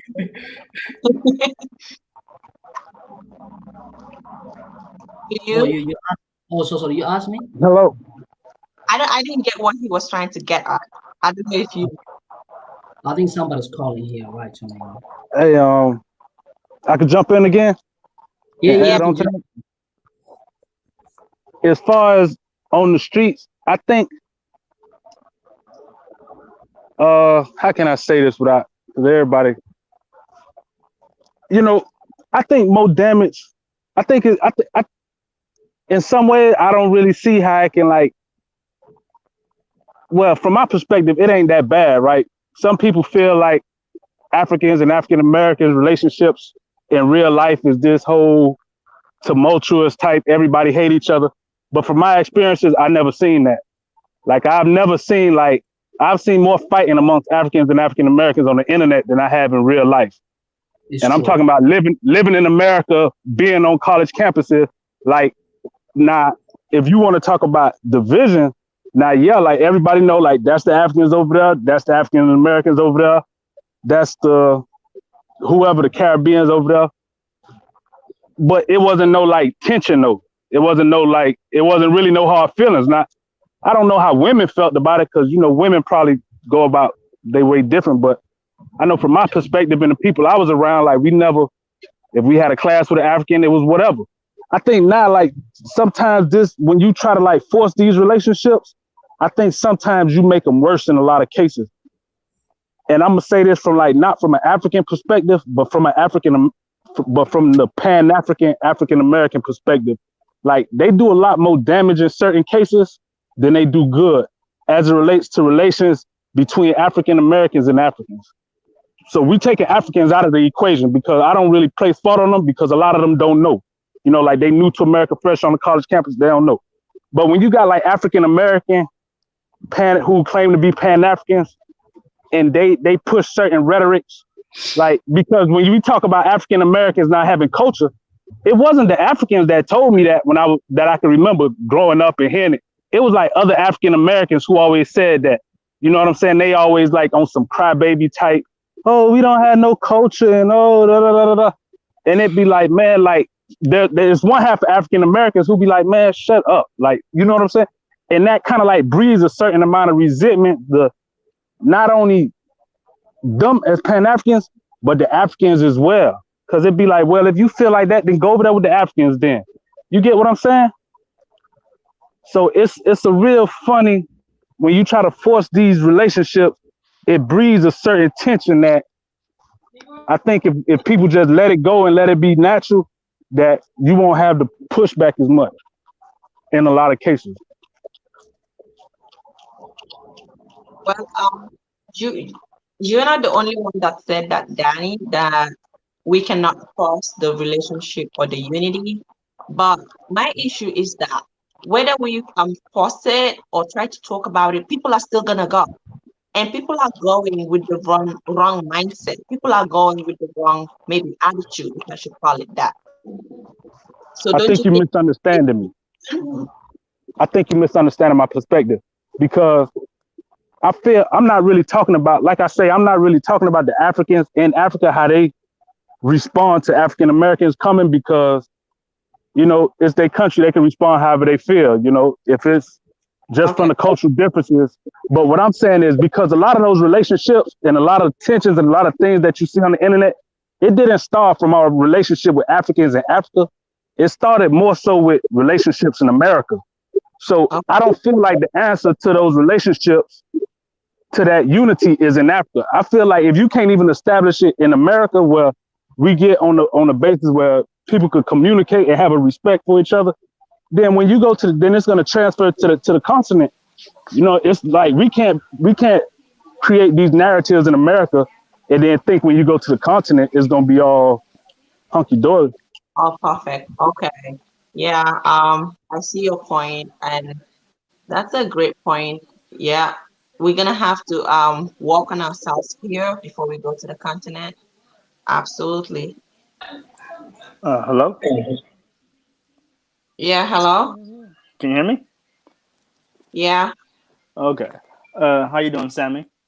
Hi, is that Hassani? Hi, how are That's you? this is I. I'm doing Oh, well. Greetings from Columbus, Ohio. oh, okay. You're um, here. We're in I'm the same. here. Thank you. So the question was, will our communication and differences stop our unification, right? Yeah. So from my perspective, as somebody that works in genealogy, that's family history research, um, in DNA testing, we finally live in an era, like you said before. we live in a time now where we don't have to be ignorant, and along with that comes the we also live in a time now where we can connect to our actual African relatives as African Americans, actual blood relatives. I've seen it, right? I actually went to Nigeria in 2017, where I was actually visiting blood relatives that I had never known before. I'm African American. All I did was take a DNA test and start doing genealogy, and they took DNA test, and we found out that we were fourth, fifth, sixth, seventh, and eighth cousins, right? Mhm. And so part of alleviating our ignorance can just be as simple as finding our relatives from Africa and starting starting to reunify that way as family. Once you break down those walls, then everything else becomes open, right? I mean, it's we come from the same stock. We're the same people, right? Yeah. Those were the my ancestors came from their families, literally, right? 200, 150, 300 years ago. And so it's that's my take on it, right? I'm all about finding your actual African relatives and bridging the gap that way, right? Because once you bridge that gap, once you explore that avenue, there's nothing else you can say, right? We're family, right? I had family from Guinea-Bissau to a cookout where they actually met some of their other relatives, and they were full of questions. So that's all I want to say. I might come back later. Yeah, I have to disagree with that. Go ahead. I think that it's a good message, but I think that's kind of a very utopian. Do people understand when I say utopian? I Yes, hope they do. I meaning think it's a perfect very scenario. utopian way of looking at it. Like, okay, so you and I are family, so there's no cultural differences, and we're just gonna get along. No, We're I'm not family. saying there's no cultural differences. I'm saying to use something like that to bridge the gap so that we learn about each other's cultures. Yeah, there's cultural differences, but even though it's cultural differences, they are very similar. That's what he was. I think that's what he was trying to express. Hey, No, to play off what no, she said. no. I'm Oh, not. I I'm don't not. think they're similar. No. I'm not. Well, that depends. I'm not, and that depends. That depends on the specific culture you're I talking understand. about. But no. What I'm saying is, of course, there are cultural differences, right? There Yes, are yes. cultural similarities. There are But cultural but it's continuities, very right? similar. Yeah, Very like similar. jambalaya. Our jambalaya in the South is actually a Yeah, derivative of jollof rice from the Wolof yeah, people, right? yeah. And so I'm saying that to learn about each other's culture. I'm not saying there aren't any cultural differences, right? Of course, there's cultural differences Yeah. between the Fulani, right, and the Yoruba, right? Between the Wolof and the Sir, right? So of course there's cultural differences. Cultural differences every African ethnic group from each other. hey, can I add Um, something one right quick? Go ahead. I can be done talking. Go Just ahead. to Yeah, go just ahead. Add just to your testimony. piggyback off what she said.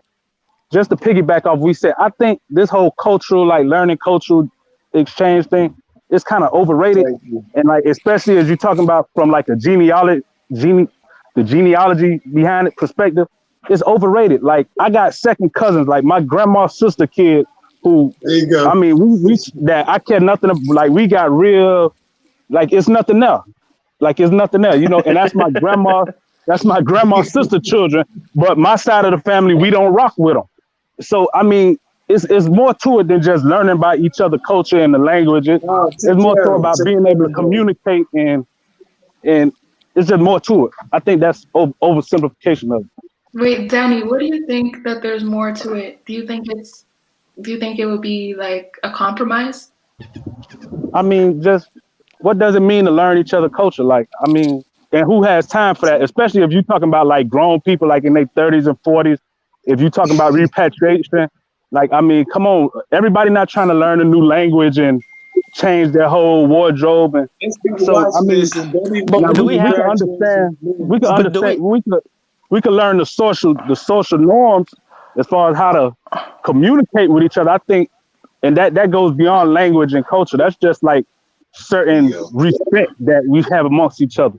But do we have to repatriate? Like, I mean, and that's kind of extreme, right? Do we have to repatriate in order to learn about each I other, mean, or learn their language, or I mean, you that's can kind you can of give a. your, you can Can give one back person your speak at a spirit to time, the please? African continent, and they've been giving this spirit back to us. So that's why you've been seeing a lot of us. Like, you know what? I'm glad to see this. It's the African Americans and the Africans, we communicate and actually we repatriate. I ain't said it right, but we doing that. We actually giving homage back to each other, and we love each other. But y'all keep going. Look. I wanted to say something, and I said it. All right, y'all keep. Hey, keep. Hey, look. Not like when the runners pass the limited short, and you know what I'm saying. Keep going. Keep it going.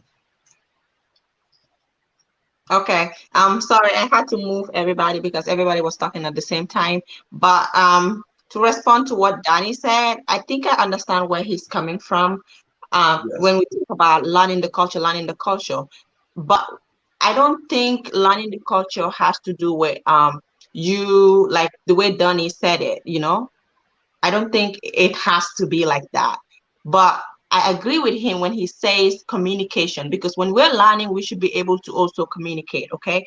And because I'm telling you to learn my culture, I'm not saying that you should accept everything that I do, you know, everything that comes with my culture, but just have an understanding.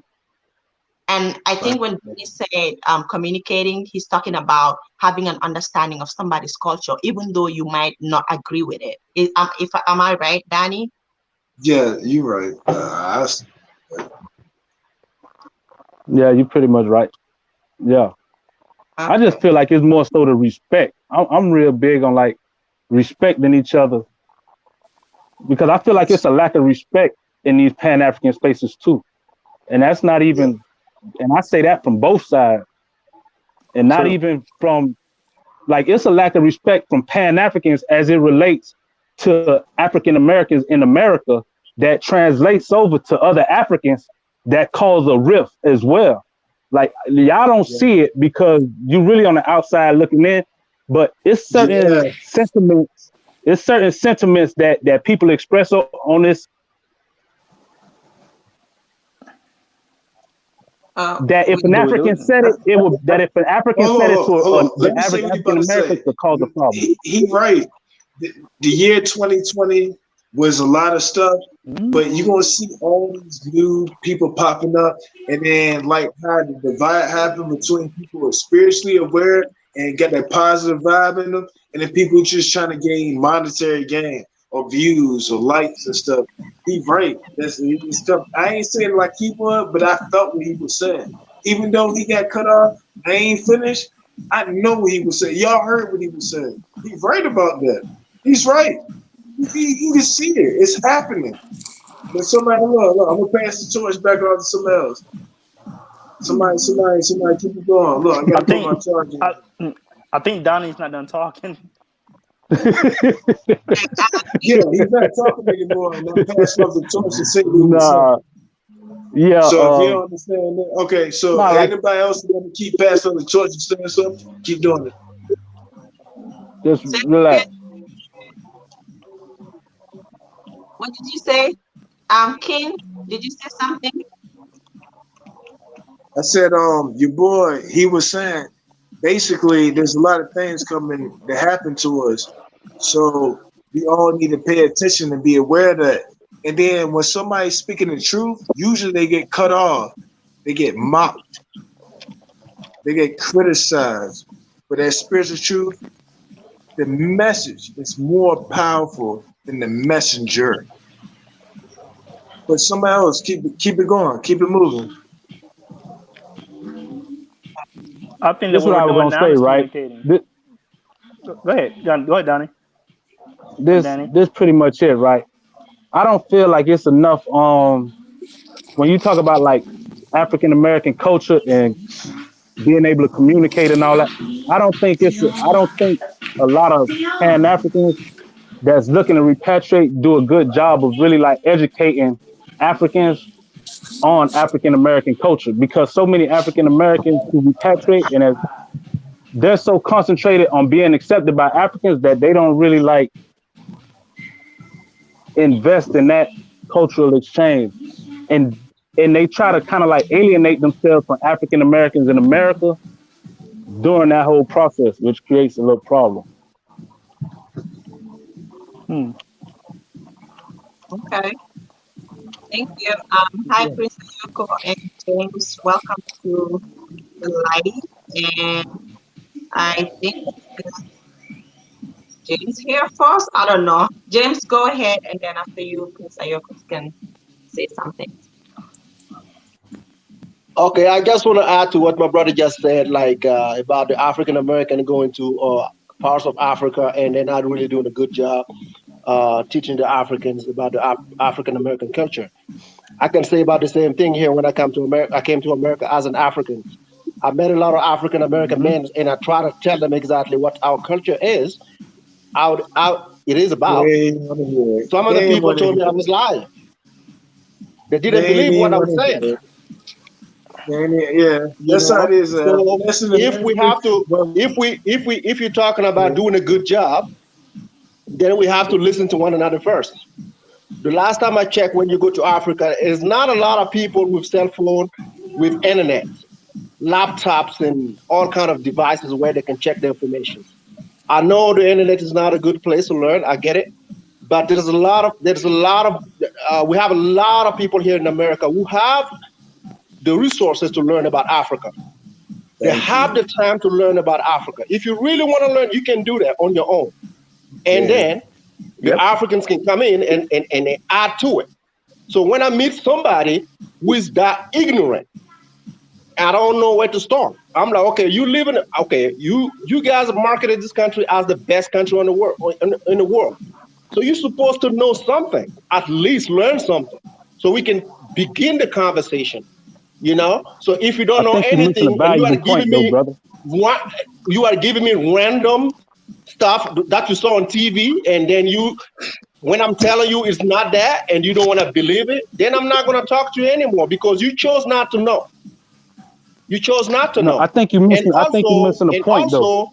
I heard about African in America causing problem. I don't believe that.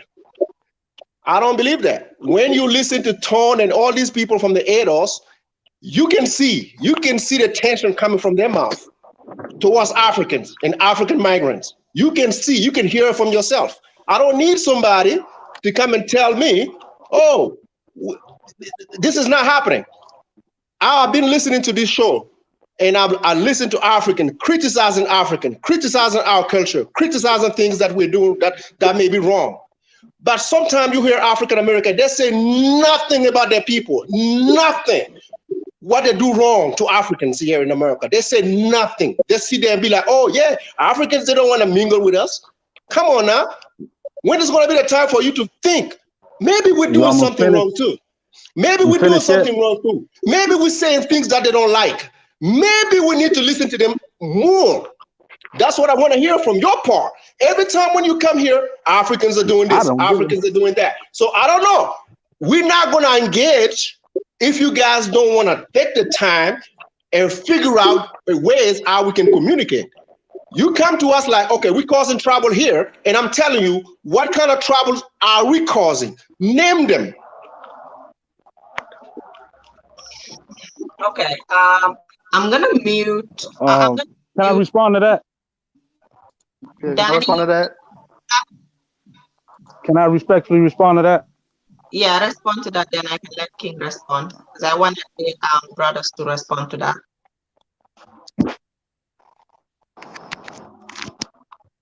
Go ahead, Danny. Somebody mic that I hear background noise, man. I think I mute everybody except you. Go ahead. see, see, this is why I say like the communication aspect is like really terrible. And I feel like this is why if you ever hear me, right, I guess you could say my shtick, like you'll never really hear me talking out against Africans, continental Africans and stuff like that. I always talk out against like Pan-Africans and people who like, I got a bigger problem with them because they create the confusion that you see. Like this guy, he's under the impression that when you come to African Americans are so mad at Africans and we don't embrace them because we mad at Africans. And like 90% of African Americans you will come in contact with in America don't even know Africans exist around them. And that's not any disrespect. That's just like the truth. Like, cause we don't even think that far in our everyday lives. Like we just see a black person walking by. If we know you, we know you. If not, we keep it moving. You know what I mean? So this whole thing, like, and he sounded like he got like a lot of pressure on his chest that he been holding this in. But if we talking about the everyday reality in America of African Americans, like nobody ain't got no problems with Africans like that. But when you come into these Pan-African circles, it's like the message get like they don't do a good job on like really interpreting what's really going on the ground level. You know what I mean? And I don't even think he live in America like that. You know what I mean? Because I don't see what he see. Me personally, I don't. Can I say something? Yes, go ahead. I live in this country for 20 years. I lived in many major cities: New York, Chicago, Denver, Colorado. So I don't see what you see, my brother. So we need to talk some more. So what is your gripe? I'm trying to understand because you sounded like you had a lot of pressure and hatred on your heart. Like you've been going through something. Maybe you do. Since you're feeling down on me, maybe you do. Because I recognize the voice. It may not be today, brother. So it may not be. I'm not trying to. It's not a debate. What I'm telling you, when I hear a lot of riff about African migrant. So you mentioned that today earlier. So I don't know if you recall it. You say African migrant. You said it. You can go back and check it out. You said it. So I'm trying to tell you something. African migrant. Is that a bad word? When we come here, let me tell you. When we come here, we're looking for safety, man. We're looking for safety, my brother. We come here for a different reason. We immigrant. Your government, your American government, they label us as immigrant. Do you understand that? We immigrants. What point are you making though? What point are you trying to make in reference to what I said? Respond to what I said. Don't tell me about. If I want to learn about African American culture, it has to be about what they're giving me. If we guys don't communicate, I learn from the resources that I'm provided. Like through school, if it's not taught, I'm not gonna know. If I don't come to your culture, if I don't come to your community, I'm not gonna know. So it has to be mutual. It has to be mutual. That's what I'm saying. So a lot of people have been talking about African migrant doing things in America. I just want to know what we're doing so I can learn. If we're doing something bad, let us know. If you never said that, that's fine. We move on. If you said it, I want to know what African migrants are doing to y'all that's so bad. I want to know. Please let me know. Can I respond, please? I don't know what the hell you're talking about. You know, hey man, next news. Okay, so you need to go to sleep then. You guys, I don't know. can you guys please agree to disagree? We have Prince Ayoko that is a really important person that we also want to hear from as well. We can come back to you guys a bit later. But let me mute everybody really quickly. Please give me a second because I wanted King to say something. He wanted to respond to what the guy said before Danny. So King, say something. Oh, thank you. Thank you. Look, what I wanted to say is everybody's right in their own way. We only a small piece of God, so everybody's right. But we all have our differences and our spirituality and our religions, but we gotta look beyond those things so we can actually connect with each other. And it's okay to debate, but don't get frustrated in it. So everybody needs to listen to each other and make sure they do what they need to do and do their part. And that'll be the God sending through us to each other, and not what people talk. Everybody, okay, yeah, all right, I'm good, I'm done. Yeah, now, hey, get it in. Yeah, thanks, y'all. Okay. All right, Prince. Come back to you, James and Yeah. Danny. What's Prince Ayoko? Welcome to the chat, and I'm so sorry you've been so patient. Thank you for your patience, bro. I think you're muted. Let me unmute you. You know, one thing about it though, like I don't even know. I don't even want to respond to that dude, to that African dude, because for one, I don't know where that came from. I don't know what he's talking about, and I'm just saying, if he think that's how we communicate, like in the real world, I know in Pan African spaces, y'all might get down, but like in the real world, ain't no African American gonna even entertain that. You know what I'm saying? Like that conversation, the way he approached it, could go left field quick. I'm talking about it in real life. So this is where I go back to like that communication and level of respect It can that's go any lacking, side, whatever you want to because call it. You can go any I'm side. just saying, You my can go brother. any side, whatever you I'm want to just, call it. That's I'm fine just with me. saying, my brother. You can go Okay, any let me side. In the real have world, we're in the real world. You can go any side, whatever you want to call it. Okay, all right. Thank you, Prince Ayoko. Go ahead. What do you think about the topic? Is our cultural difference in communication, ways of communication, gonna be a barrier to our unification?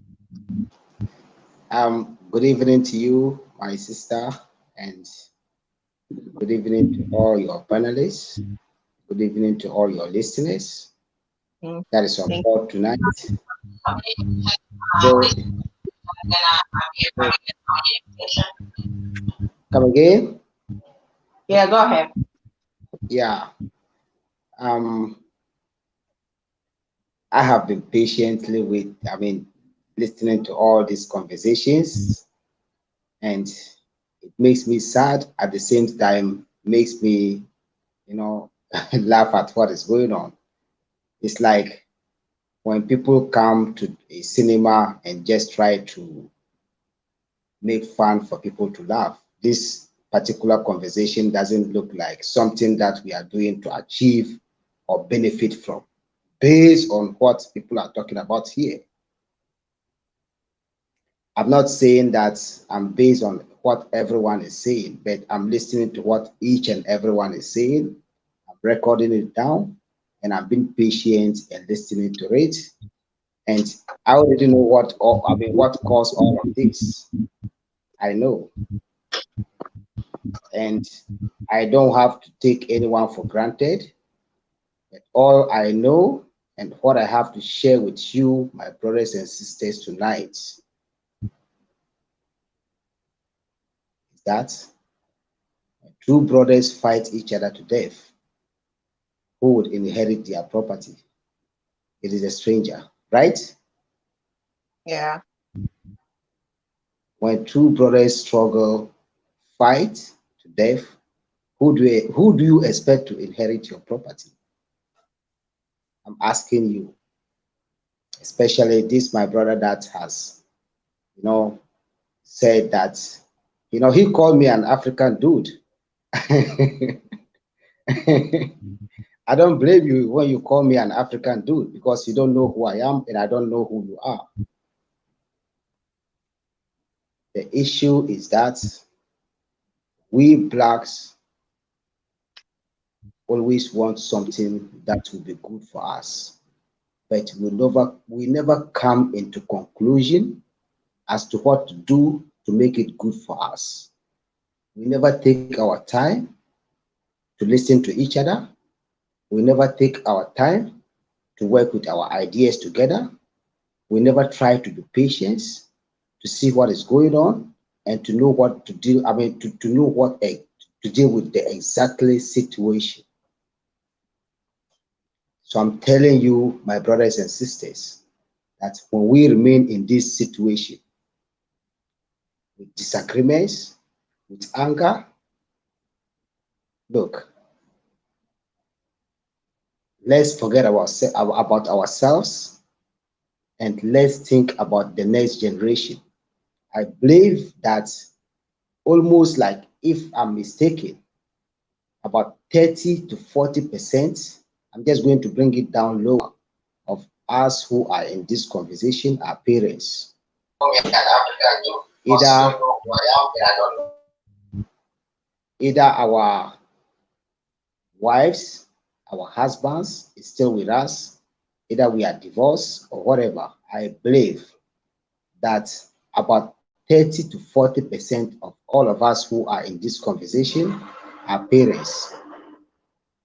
So when parents are having this kind of conversations without any kind of maturity, imagine using all this kind of harsh and disrespectful words on your brother, your fellow parents, whilst your children is sitting beside you watching, listening. Are you telling me that you are bringing them up to be better future leaders tomorrow?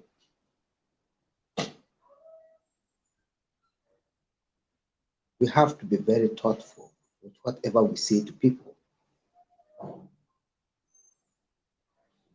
We have to be very mindful of whatever we feed our children, our next generation, because we are failing to make it. So when we fail to make it in this 20th century, what do we think the next generation will be?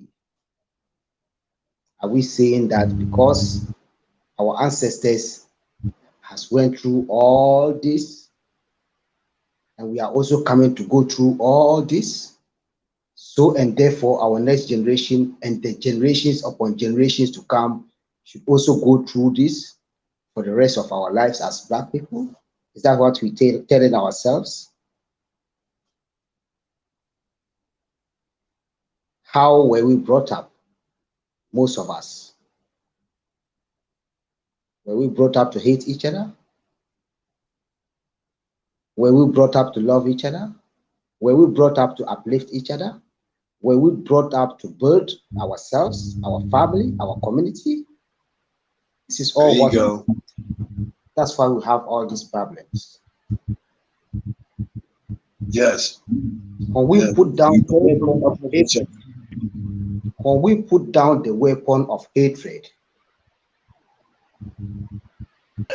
put down the weapon of selfishness. Like that whole energy you giving out. You understand? Should have go left and get ugly. I'm telling you now. When we put down all what we're talking about right now, take yourself as a commoner. Don't make yourself right all the time. No one in life is 100%. What I have to learn from you and what you have to learn from me is what can make the difference. When you are telling me something about life, I would have to work with it, not just by one day. When you share an idea with me, I would have to take my time to think about it, see what it can do, see what I can get from it, see what my community can get from it, see what each and every person that comes across me in life can benefit from it. Thank you. Before I use it to work. Thank you. Thank you. Hey, can you hear me? Look, I appreciate what you're speaking. Oh no, finish. Finish. I'm telling each and everyone that when I'm telling you something, I'm not telling anyone anything with anger. Even when you insult me, when you knock me, when you kill me, then you should kill me because I've said the truth. I'm not ready to attack anyone. Our anger cannot control the situation. You see what I'm saying? Our anger cannot control the situation. What we are going through in life cannot control the situation.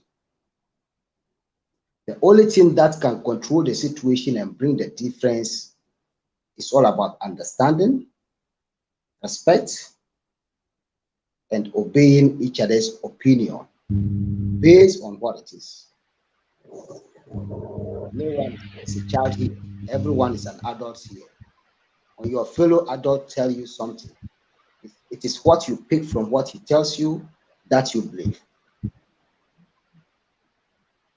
Hey, I appreciate you. Look, some of the African Americans, they have, some of them are uneducated. Look, and I might not look like the most good African American, but I appreciate your patience. I appreciate your patience.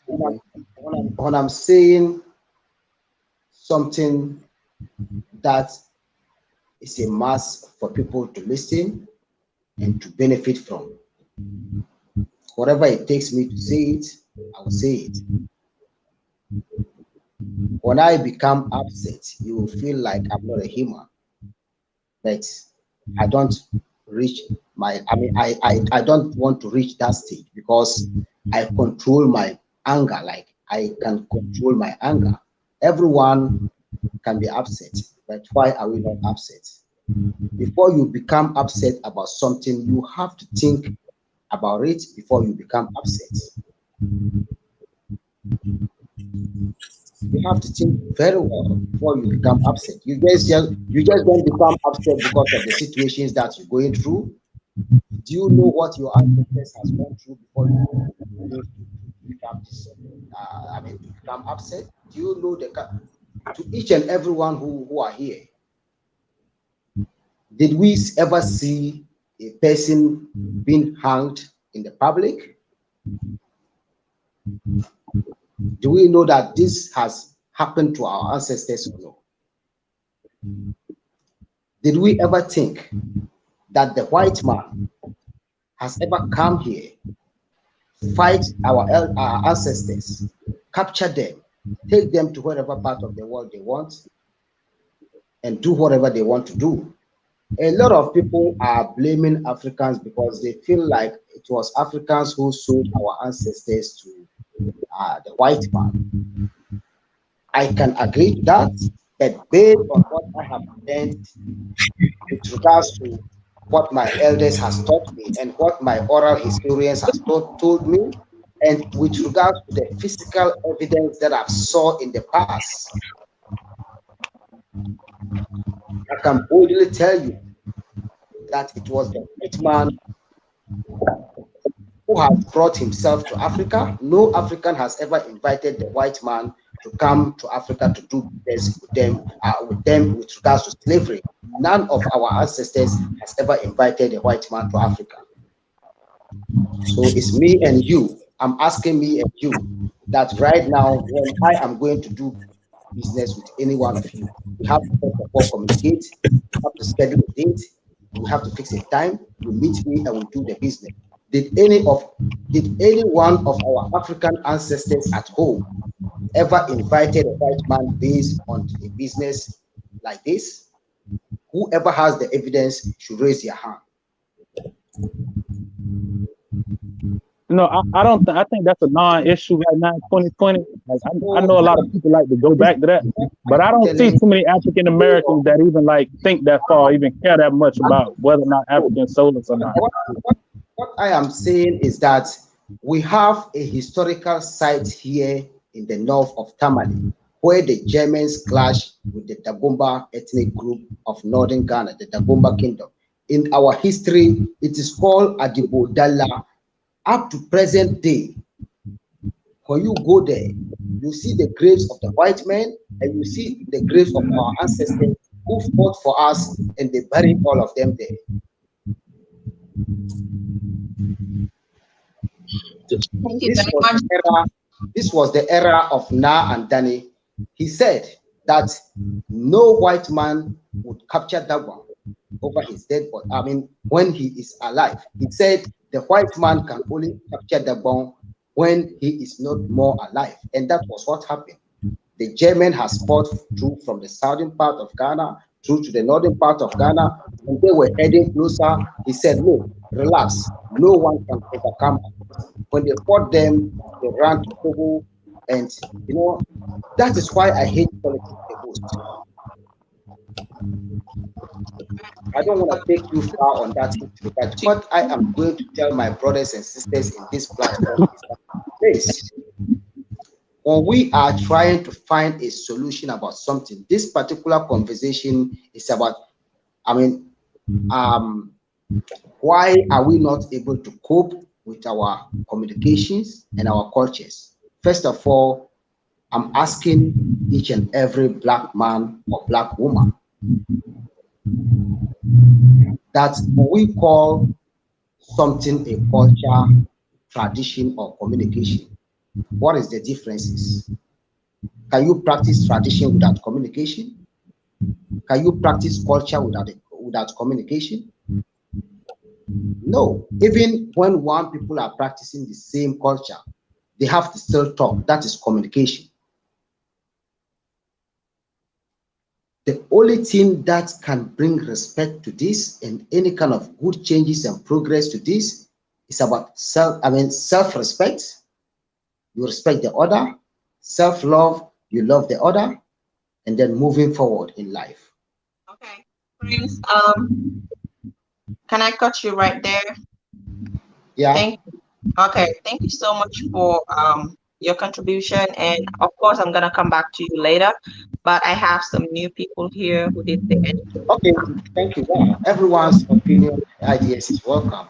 Yeah, Just in our really, patient, we should try to listen.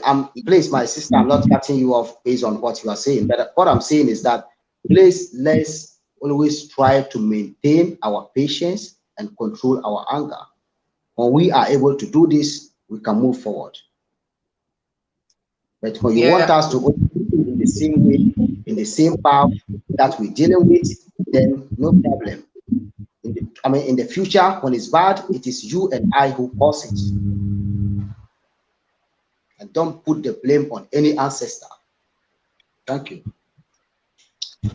Yeah, great words of wisdom. I think we needed that for some time now. Anyways, thank you for contributing.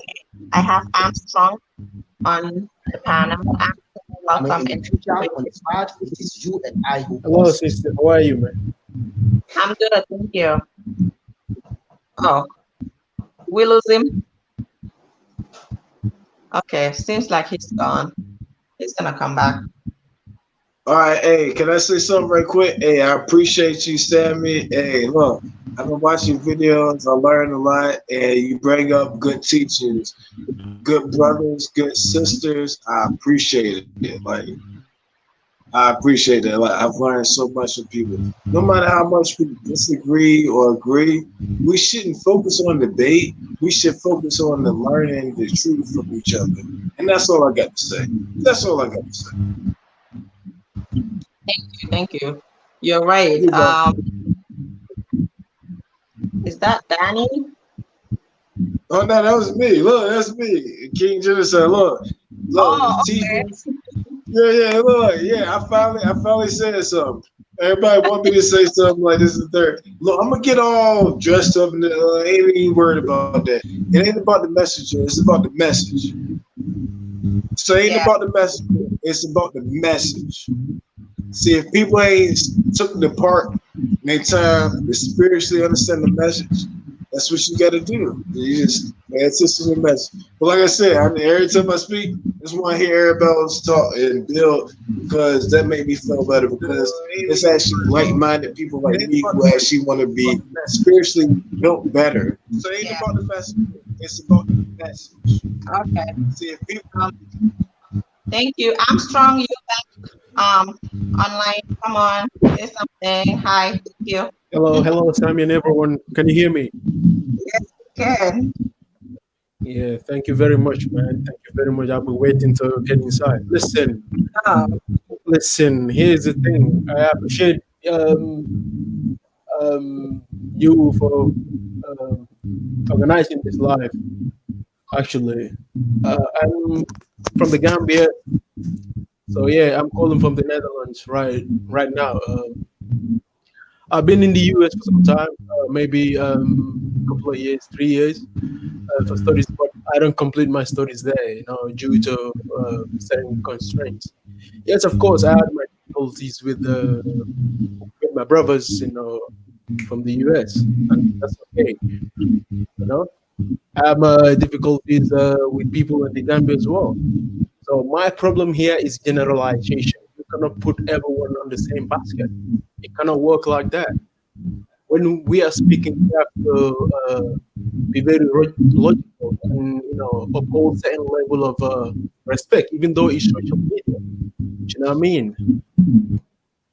Yes, I have some good and bad experience with the people from the US, like Black Americans. But I'm not going to say every every Black American is bad. Even here in the Netherlands, I met a sister who told me, "Oh, you are the ones who sold us and everything." So I have to just make sure that and sit how we are.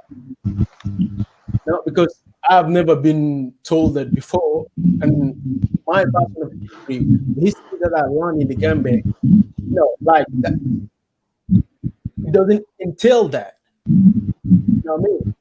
We know how our history and what they preach or what they taught in the Western world is different. So people have to understand this. So I had to make sure that I uh, organize a coffee time with this sister, and now we become great friends. So we have to be able to have a dialogue and have conversation with people, and learn from each other. That's all. That's very key. So the other thing is this, man. We cannot come on this live and start pointing fingers at each other. That is not the purpose of this live. Sami organized this for us to come together and bridge the gap. We cannot come and put that vitriol out there and start calling each other name. I don't think that's necessary. We have to be like more of a solution oriented. How can we work together? I think that should be the main goal, the main focus. It doesn't worth it, man. It doesn't worth it. Let sleeping dogs lie. Please, Ayo, I don't want to pronounce your name bad. I respect your concerns, and I deeply applaud you for your contribution. We have to be promoting peace and unity. That's what we should be promoting. Do you know what I mean? Yes. When the Europeans were lynching people, and like they don't discriminate. They see us all as black people. There was nothing like African or African Americans. No, they see us all as one. So why we should come here and start marginalizing each other and start calling each other name? It doesn't make sense. Yeah, let's stay away from that, man. Let's stay away from that. Let's stay away from that, man. We can do better than this. Please, man. That's all I have to say for now. Can I say something? Sure, you can. Okay, I just want to clear up some stuff regarding Mr. St. James. The organization ADOS, who you were referring to before, they are first and foremost an organization formed by two people, and the people that follow them, that consider themselves ADOS, they're a very vocal, very loud minority. Most African Americans don't know what ADOS means, stands for, or even that they exist. Right. So I just want you to be aware that that's not how all African Americans, or even 99% of African Americans, view themselves or view continental Africans. That's really all I want to say. Mr. Oyoko, very great points. Very, very, very great point, sir. I really okay? Can I add something? Yes, please. Okay. Go ahead. I really appreciate what you just said. Thank you for that. And I heard a comment about that. I don't know. I'm just paraphrasing right now. If you can help me on that. The brother just said 90% of African Americans don't know that Africans exist in America. Is that true for you? No. Not for us, but for the other ones. For the other ones, it's true. It's true. They think Africa is bushes and forests and jungles and shit, but there's fucking paradises where many white people stay at. But I'm gonna just say that. And y'all keep going. Y'all keep going. Okay, I appreciate it. I appreciate it. I appreciate it. I'm not making this shit up. I'm not making this shit up. Like, and I don't even talk like that. But a lot of people from the diaspora, in different places. Let me tell you something about the diaspora. Diaspora means, okay, like the slavery or the slave trade or whatever you want to call it. Basically, 85% of them come from Bantu speaking languages. If you look up Bantu speaking languages map on Google, it will show you the whole 85% of Africa that you already know. And we all come from that. Everybody comes from Africa. Every religion comes from Africa. So it ain't about the religious or we got to get more spiritual, but there's a connection between everybody and everything. And it's a divisive. Look, they try to separate us. They try to divide us, but we are together. It's a spiritual awakening. We all together. Like, I don't know you, I don't know him. We might not all agree, but we ain't stupid. We know better. If you know better, you'll do better. We can't make that up. It's the truth. It's in your blood. Blood is like water. Water has memory. Your water, your blood, it comes into you. It's like your heart. It flows in and out of everyone. We all need to come past our differences instead of having the spirit of debate to say, hey, I'm intelligent enough to tell you and talk down on you. No, hold on, I'm gonna listen. Like how some of these points happen. We're like, hold on, we're gonna uplift each other. It was like, hold on, I heard the truth he was saying. I heard what truth he said. We all are smart. We all are small pieces of the truth. Small pieces of the truth. We're like grains of sand in the hourglass to the universe that's beyond us. We can look up, we can see all these stars and suns and moons and stuff, and everybody, and then it's not wrong. Never knock somebody for their religion or spirituality. They have their own language. They have their own spirituality. They have their own traditions. They obeying their mothers and fathers and their ancestors. Can So you I can't interrupt? knock people for that. You can't knock people for that. So we should understand and embrace and say, no, I may disagree, or no, this is something from my generation and tradition. I might, but hold on, this seems similar. We will never get to the parts of the truth. It's actually the real truth.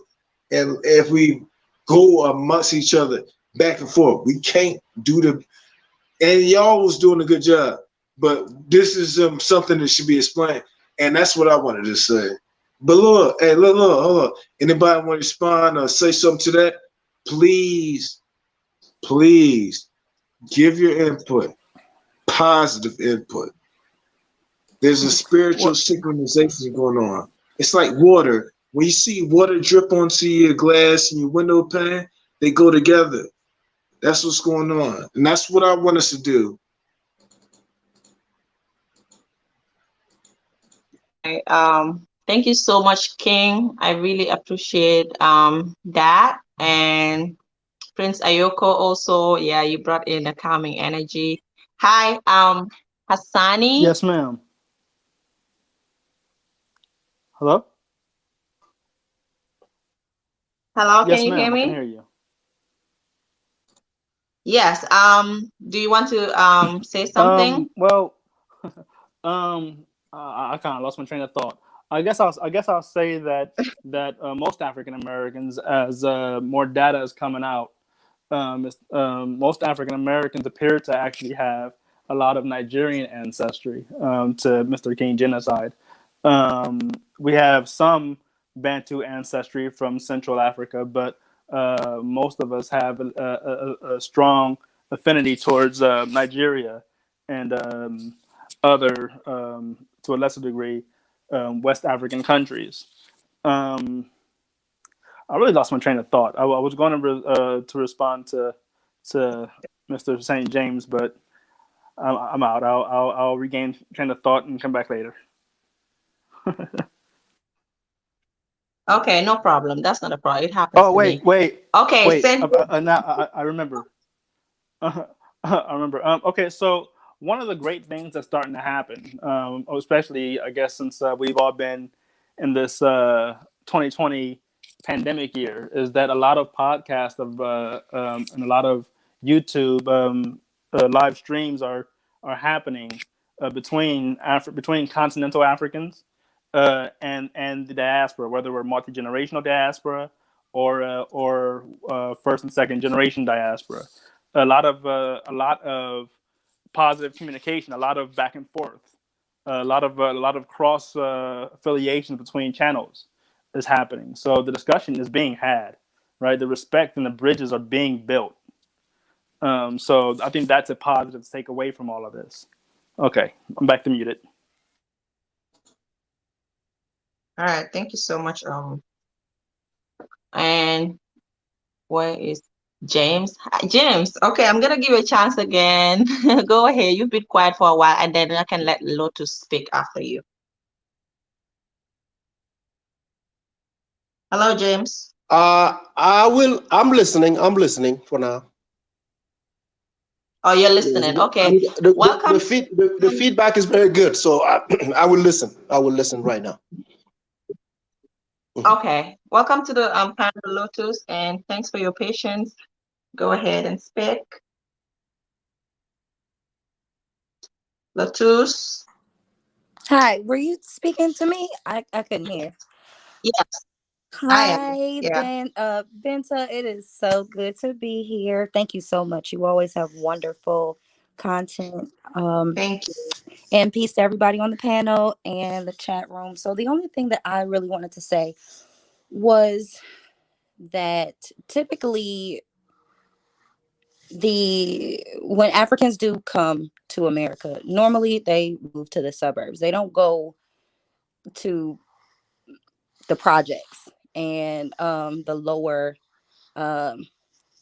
areas like that. So I think that sometimes we get some of these people online who speak their opinions, and some of them really haven't had contact with Africans. Also, we don't always know an African from an African American or anybody else from the diaspora. Sometimes they have been born here and we don't know that they're African until they actually tell us. Just like when we go over there, sometimes you guys don't know that we are African American until you hear us speak. So I wanted to just touch on that. And as far as ADOS is concerned, the what it stands for, being American descendants of slavery, I don't agree with that whatsoever.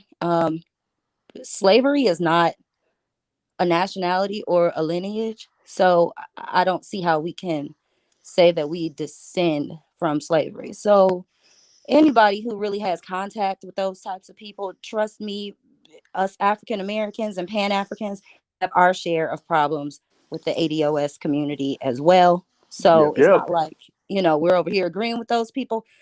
We don't really rock with them either. So that was really all I wanted to say. I appreciate everybody's. Sammy, can I come in? Yeah, thank you.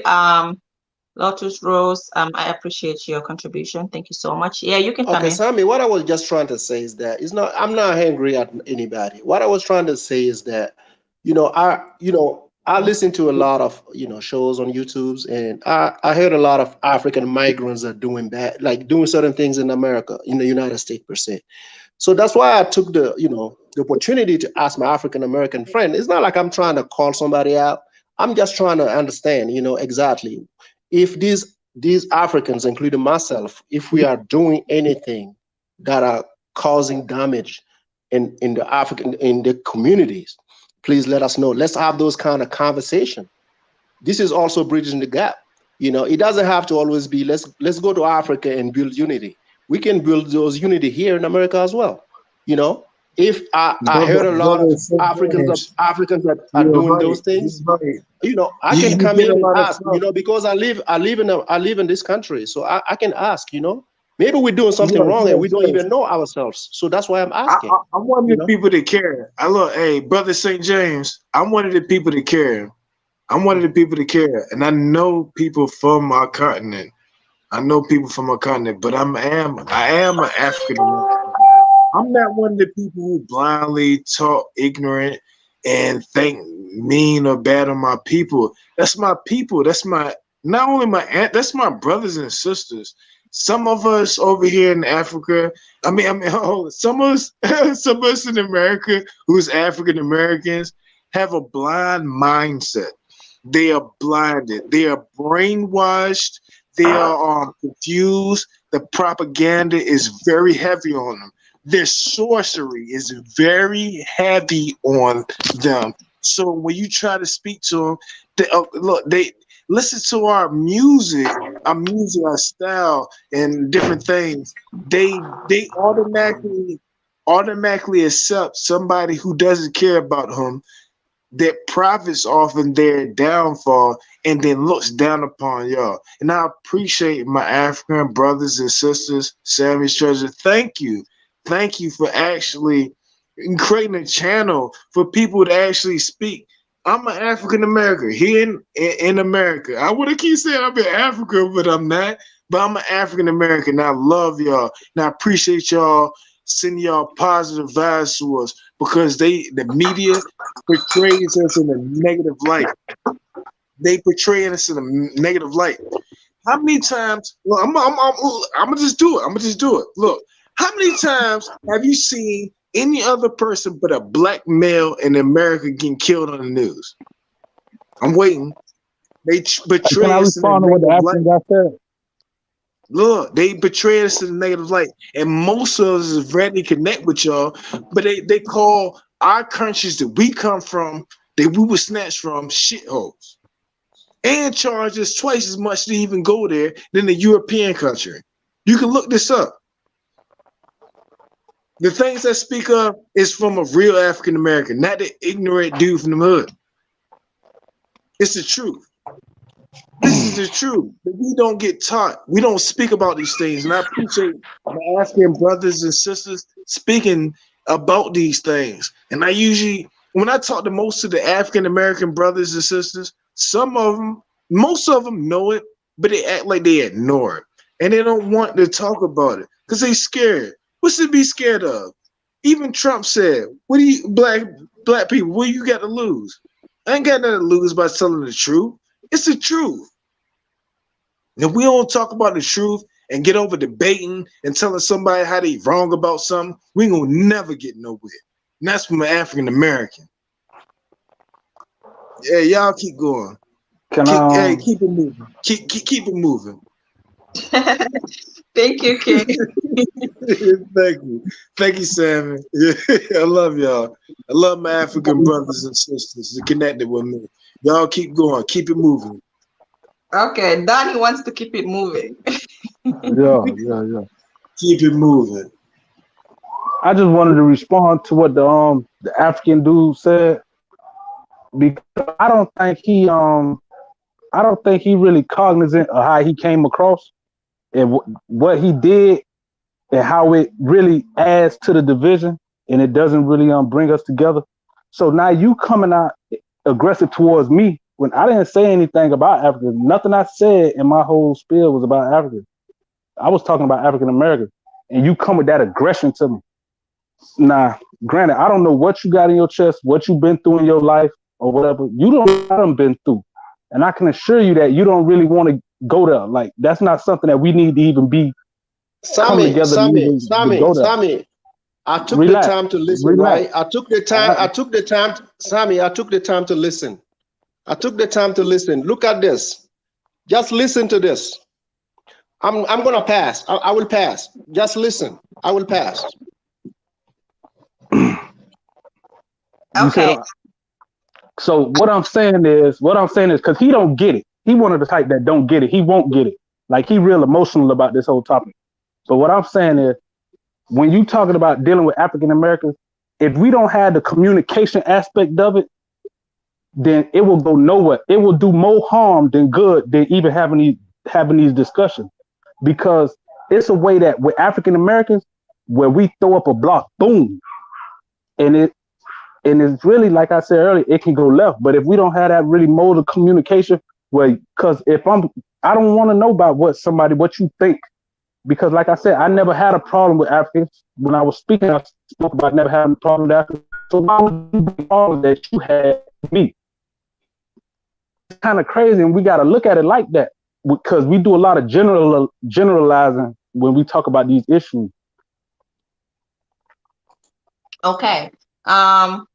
So James said that he's listening, and he said he does not have like any bad feelings towards each other, but he's asking the question, what does African American have against Africans? Because he's been hearing a lot of things about Africans. So a couple of people did comment on the comment section that they don't ever hear about African American and African issues. You know, the only things they hear could be between African Americans.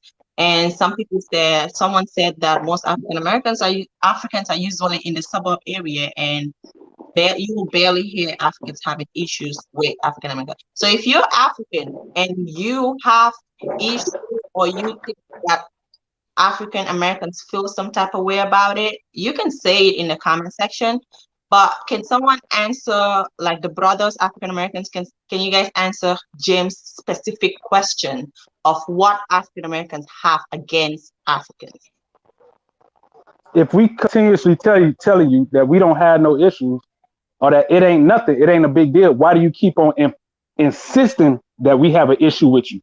It's like you insisting that we have an issue with you when we telling you we barely even acknowledge you, in a sense. Like, we don't even have these interactions with Africans that much outside of college for it to even be that big of an issue. If anything, it'd be petty stuff, and most of us just go about our daily life trying to live our daily life here. You live in America. As an African woman, Sammy, you live in America. What issues do you see in our daily life that where it would feel as though African Americans have hatred towards you when you come into a setting around other African American women? Like, you would be better off to answer that question, because as an African American man, I can tell you that when I go around African men, I don't feel no type of way. They don't have an issue. We come for business. We do what we got to do. We go our way. Some of us, we have better relationships than others. Some of us, but for the most part, it's not really nothing. It's nothing else. So it's like we make an issue. We want it to be an issue when they're really not even an issue to even be harping on. That's my point. We all have points, you know what I'm saying? And it's good for us to all speak our truth. Because the truth, if we lie to the people, try to be politically correct, it's like, hold on, I'm trying to say this to sound nice to somebody. No, but don't be disrespectful. Be specific. Okay. Be brief. Say what you got to say. And that way we can overcome these obstacles. This is the healing process. Our people have been traumatized. Excuse me, homie. Can Sammy address that question? I just want to know about Sammy's experiences and how she feels. Oh, no, I get what you said. I was gonna say that. Go ahead. I want to hear it. I resign. Yeah, go ahead. Ask your question, but make sure you're polite, respectful, specific, and brief. Yeah.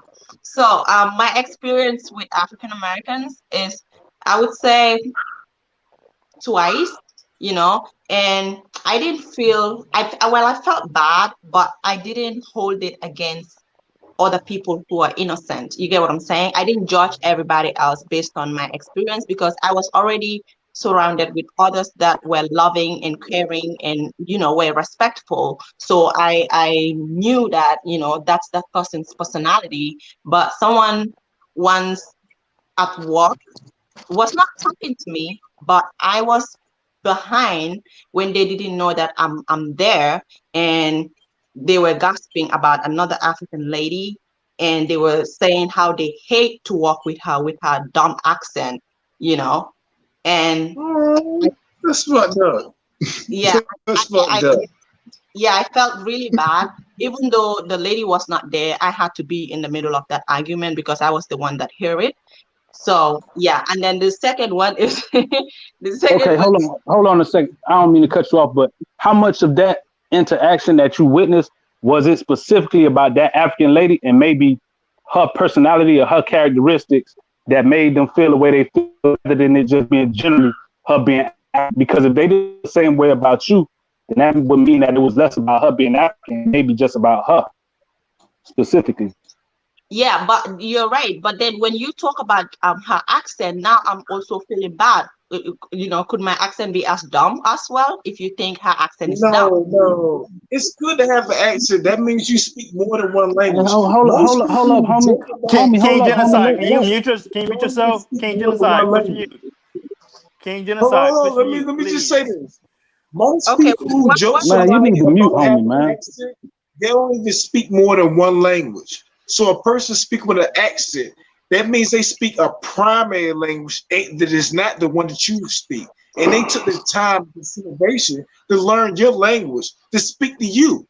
And Hey, then bro. when they speak with Hey, an bro. Can you accent, let us stay on you look, one thank you. Look, plane, bro? I'm Just resign my time. relax for us, homie. Just relax for a minute, homie. Speak to when let me speaking. ask the question. He's about to ask me a question.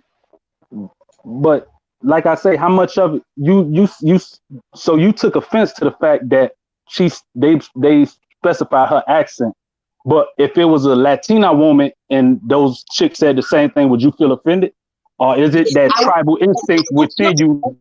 I will feel offended because I defended her behind her back, because I thought it was disrespectful. If it's a Latino person and they talk about the person the same way because the person have an accent, I would defend the person because that was disrespectful. So basically, we just have to respect each other. What somebody else's accent looks like, we don't have to talk about it because some of these people may be speaking like 4 languages and you can only speak English. So Yeah, that's how but see, this is but where I go back to yeah, the I communication and I'm sorry. I will not judge other people based on that person because I've seen African Americans who told me that every time I say something, they'll be like, they repeat after me. I said, why do you guys do that? They say, because we love your accent. Okay, but I just want to make one point. Now, see, this is why I go back to petty differences. Where we harp on petty differences because, like, I went on a live stream with Nakmeezy because we talking about Africans, right? And so Nakmeezy made fun of me because I'm from the South, and he made fun of my accent and how I talk. Yeah, oh, country boy, yeah. So how much of that is just you not understanding how African Americans somewhat where you personalizing it where it's because you feel as though it was African, but in some respects that's the BS that a lot of African Americans just into because you didn't take offense when Nakmeezy made fun of my accent, and I'm not saying that to attack you. I'm just saying in general. So you won't. So when you see African Americans make fun of other African Americans, probably for how they talk, if they come from down south, you won't take offense to that, and you won't internalize that. But in some ways, though, that's just a part of the culture. In some ways, that just come with it when you come into these spaces. How we talk amongst each other. Well, you get what I'm saying? I'm not saying that is right. I'm not excusing it, but what I'm saying is when we internalize certain things and we make it about us, where it's like, oh, they hate me because of my accent and da-da-da. It's like you oversimplifying things that's not meant to be internalized and turning it into a bigger issue than it really is. When it could just been that they didn't like that lady, and the first thing that came to their mind was her accent. That was like a cheap shot. You know what I mean? So it wasn't meant for you to internalize it and make it into a African versus African American thing because it might not have been that. He didn't mean it like that. I get what he's saying. Some part of our culture is built up off that. Hold on a second, bro. Let me just get a feedback. Let me just see if we understand where I'm going. Myself. Keep going there. Keep going there. I feel you. Keep going there. Be honest. Okay. Be honest, so bro. I completely understand where you're coming from, Danny. I think you feel like I got offended because I'm African. That's why I'm telling you that I got offended because it was disrespectful. Even if it happened to another African American, I would be confused because I may not be able to difference too much between the two accents of a Southern, and another person. But because it happened to somebody who is an immigrant, maybe it could be that's why I felt offended too. But I also wanted to defend this person because it's not right to disrespect people like that, So, but it could be because she's also African. I felt bad about it because whether they said it to me or not, I've heard a couple of Africans who said that African American laugh at their accent, but because now I hear it myself, I felt offended, and it seems like okay, could it be what people are saying is true about some people? And I felt like I needed to defend her. Her accent is what makes her special, and you don't have the right to talk to her like that or to talk about her accent, because this here is what makes her the person she is. This is what defines her. So, and Right. I will defend any other person, be it African or Mexican or any other race, when they talk about your accent. Because I know I have a different accent from an African American. So I would defend anybody that have a different accent and you're being laughed at. Sammy, So can I that's ask more something? so. Go ahead. Okay, for me, what I'm witnessing right now, I heard a lot of talking about Africans are getting grants to settle in America so they can get ahead. I don't know if y'all heard that before. I would like to know which is the office that's giving those grants. Me too. So African can get ahead in the United States. I would like to know if we are getting money from the white man. You need to be do specific better about than what you're African talking about. American. Sir, listen, it's not between me and you. I'm You just open saying, your be own specific. channel, and then I can come and have that conversation with you. I'm talking to everybody, so you don't have to talk after me. But you're making these generalizations saying that African Americans said this Listen, about Danny, Africans. Danny, please let him talk. Please let him talk. I have not interrupted you. I was patient. I was respectful. Okay. If you want to have a conversation with me, open your own channel, and I will come. Go ahead. Okay, I just say what I have to say. Okay, Jake, was that a question, or did you ask a question, or that's what you heard? I'm just asking the question, if the white man is giving us any money to settle in the United States so we can be better off.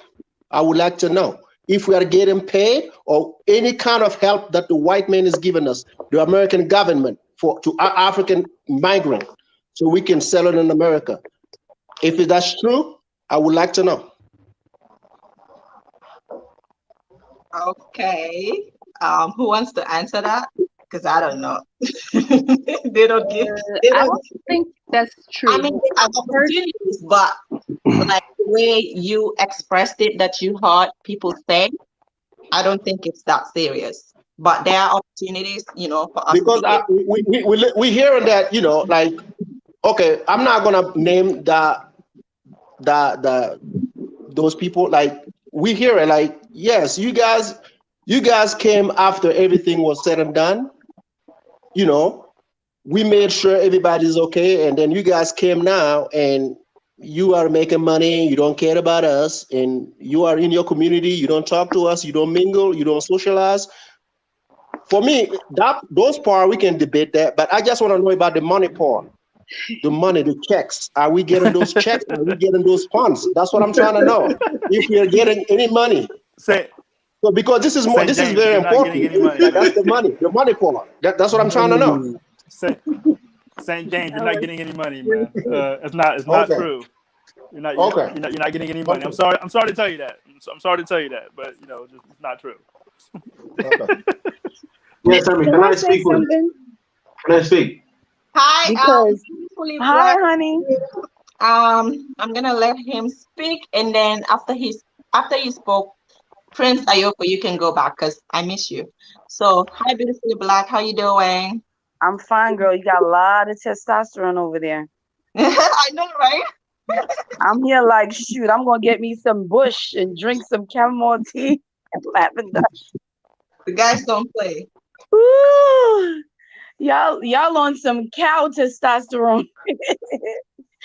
But let me tell you, boy, I think I could share a lot. Now, I think the problem is misunderstandings. We don't know each other's culture that well, and we don't also classify as being the same. We don't regard ourselves as being the same people. That could cause a lot of problems. And then we, to be honest, I think we're all a little too sensitive, even though I find And I'm born and raised in New York. I consider myself Caribbean, and I consider myself African American, and I consider myself African. So I just believe that from what I've observed, that I think this generation is way more disrespectful. This generation is way more disrespectful. This generation is way more sensitive. I what I'm finding also too, y'all, we have to learn each other. We have to have patience. Shh, boys, I'm talking. We have to have patience. One thing I want y'all to know is all of us, whether we Caribbean, African American, there is a roasting culture. There is a crack joke culture. I'm gonna tell you that straight up. The problem is when they crack jokes, those jokes can be so harsh. If you don't have thick skin, you're not gonna be able to stand.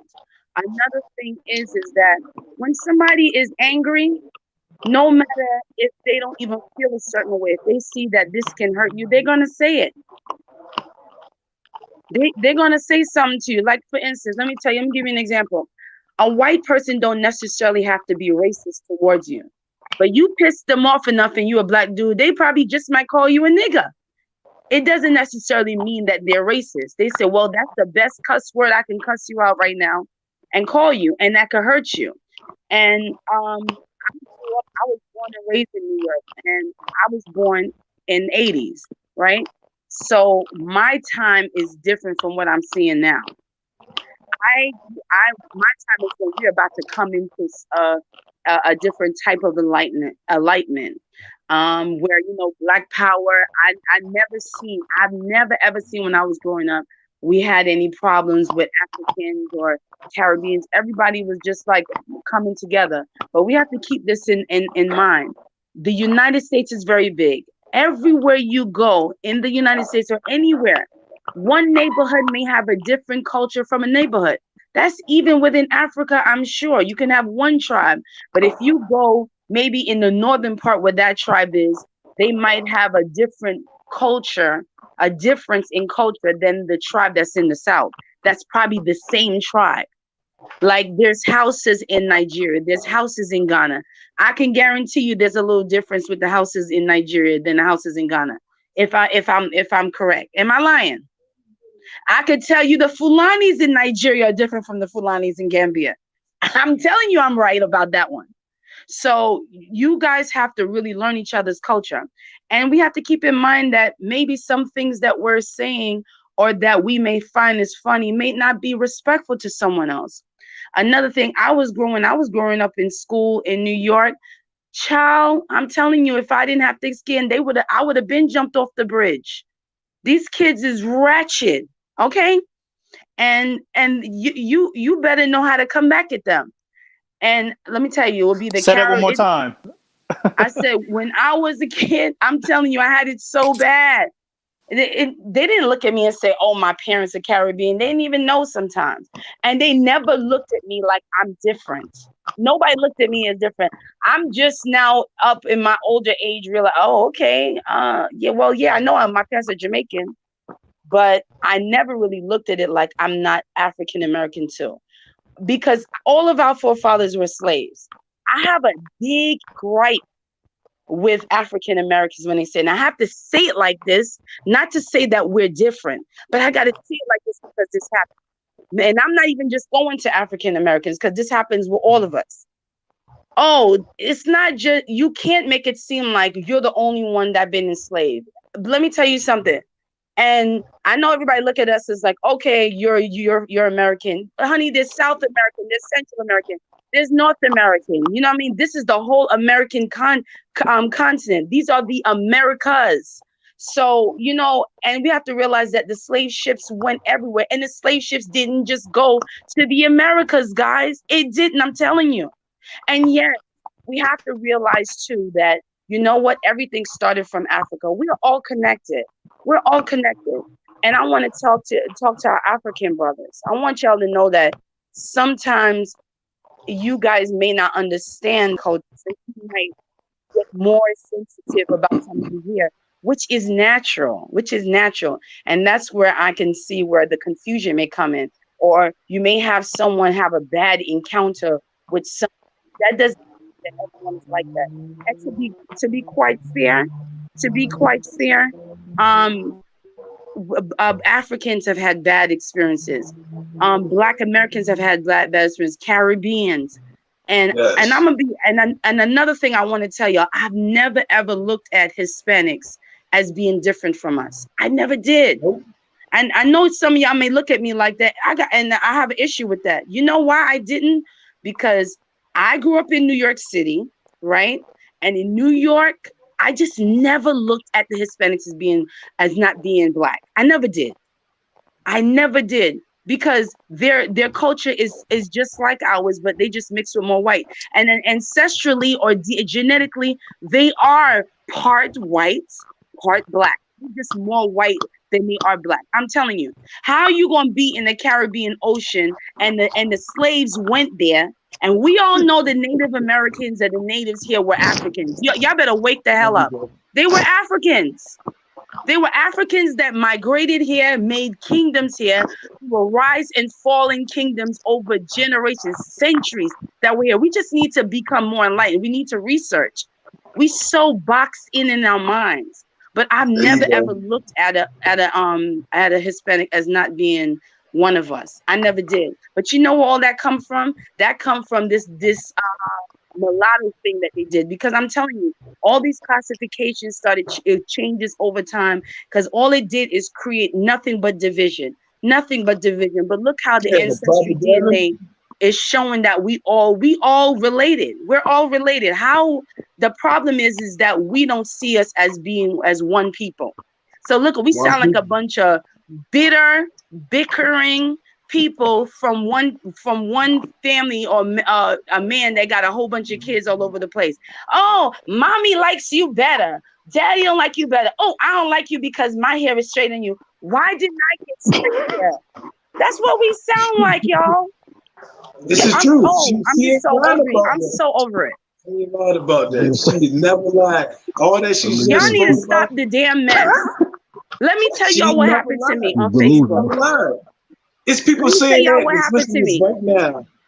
They listen to it right now, and they deny what she just said. But it's the truth. We It's need the to come truth, out of y'all. it. It's And the y'all gotta truth. see That's the that truth. everywhere we come from is different. I'm telling you, I moved to Georgia, and I'm telling you, I was culture shocked. I said, oh, and let me tell y'all something. And let me tell my continental people something. Thank you. Northerners roast Southerners the same way how you say they talk about your accents. Oh my God, you don't Yep. want to hear how people in New York talk You don't about want to hear the way they Southern talk. people. You ain't even gonna be able to keep up. You would think they was Oh speaking my God, Spanish it's and they the speaking same English. way. You I'm know, telling you. And I Southern think people it's talk because about us. I Real think the talk. accent issue is because most of us Africans don't really know that African Americans do joke with with other African American accent, like they do, like, so Yes, I yes. feel like it's just directed to us. You get what I'm saying? And I So understand that. I yeah. get, because I would be, and let me tell you what I did as a kid. Now, my parents are Jamaican, but I was born and raised here in New York. There was a Jamaican girl on the bus. And you know what I did? I jumped in and picked her on her and said, oh, look at your accent, laughing at her. I did that. And we didn't know no better. She didn't know no better. We do those things as African And Americans, me and and we her had don't a know no fight. better. It's because we love y'all so much, but we comedians too. We don't know we doing that. We don't. We Sometimes, just petty. but when we express, know that we doing that, then we can. You know what I'm saying? We got to be open and honest to say these type of things, or we'll be offending people. And that's the truth. I appreciate you saying that, because that's the truth. Like when I We hear are so the way, rude like some people in this think. generation. Yes, we are rude, and that's the way we was trained. We was taken No, but it from never our used to be home like Listen. that. and No, put no, it no, no, no, to no, the no. household. When I was younger, some of the stuff we doing today, to tell the truth. That's why our young people is like that. Tell the truth. And it's very important that we pay attention to this infiltration of culture. I think that's the difference between African Americans, Caribbean people that have that slavery background, between us and those that are in the African continent, the people within the African context protect the culture, while we don't really do. Are you saying so? It's not so much that we don't have a culture, we just don't protect it. Like, let me We point don't out some of protect. the We things that don't some of follow. y'all We don't don't even follow. remember y'all do. The thing is, We don't though, follow is the traditions. I bet y'all don't even know this is something, because you don't do it anymore. When I was a little girl, I remember in weddings in the Caribbean, in Americas, everywhere. It was a cultural thing in Black weddings that we spray the bride with money. We fill that bride with money we all still over, do put that. in her bra. And I That's how know you do some of them say they don't do it because they say it's ghetto. We still do that. Okay. We, Okay. All right. I'm gonna let Prince talk now, and then I'm But go gonna. ahead, Prince Ayok. I love you. Millennial didn't say anything for the past 2 hours.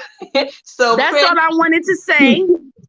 I have yeah. to go back to work because these people are stalking me. But I love y'all and I'm listening.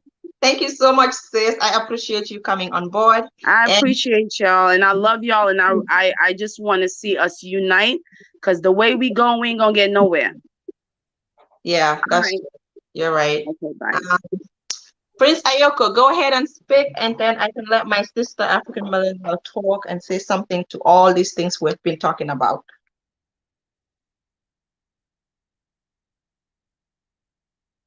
You're muted. Okay. Yes. Um, the whole situation about this, I mean, the whole thing about this nice conversation is that it looks very interesting to me, and at the same time, it is more educative. Yeah, my sister Samis Treasure, you know, you are, I don't know if you were born in Africa Yeah. and raised in Africa. I don't know, but when you were born and raised in Africa, and then you are in a different part of the world where you have your own people and you have conversation with multiple people at the same time, and you hear what is going on. I'm asking you, what do you feel, or how do you feel? Are you asking me? Is that a question? Sure. Yeah, I'm asking you with regards to whatever is going on this platform this evening. I know each and everyone has a way of, I mean, the way they feel, and each and everyone wants to share their opinion. But to you, that is the host, because I'm not intentionally asking you this question. But what I'm saying is that, you see, we all call ourselves Africans. All of us call ourselves Africans because we are Africans. There is no pretenders in this. The only problem is that each and every one of us lives in different parts of the world, but still Africans. So the word African, before we call ourselves African, we have to truly understand what an African is, who an African is, before we can call ourselves Africans. To you, my sister, who was born and raised in Africa, when you check on all what is going on tonight in the platform, like, how do you feel? And what do you get from it? Though I know maybe you have more experience about this situation more than I do, but me, as an example, I'm using my observations and how I see and what I hear to think about situations and to know what it is. I have never set my foot in any part of Africa except Burkina Faso. Burkina Faso is the only African country that I've ever visited. In the whole world, it is Burkina Faso and, sorry, Togo, because Togo and Burkina Faso is just very nearby to where I live in Ghana, the northern part of Ghana. So these are the two countries that I've ever visited. Looking at whatever situation is going on, especially our brothers and sisters in the diaspora, there is a lot of homework that we have to do as Africans.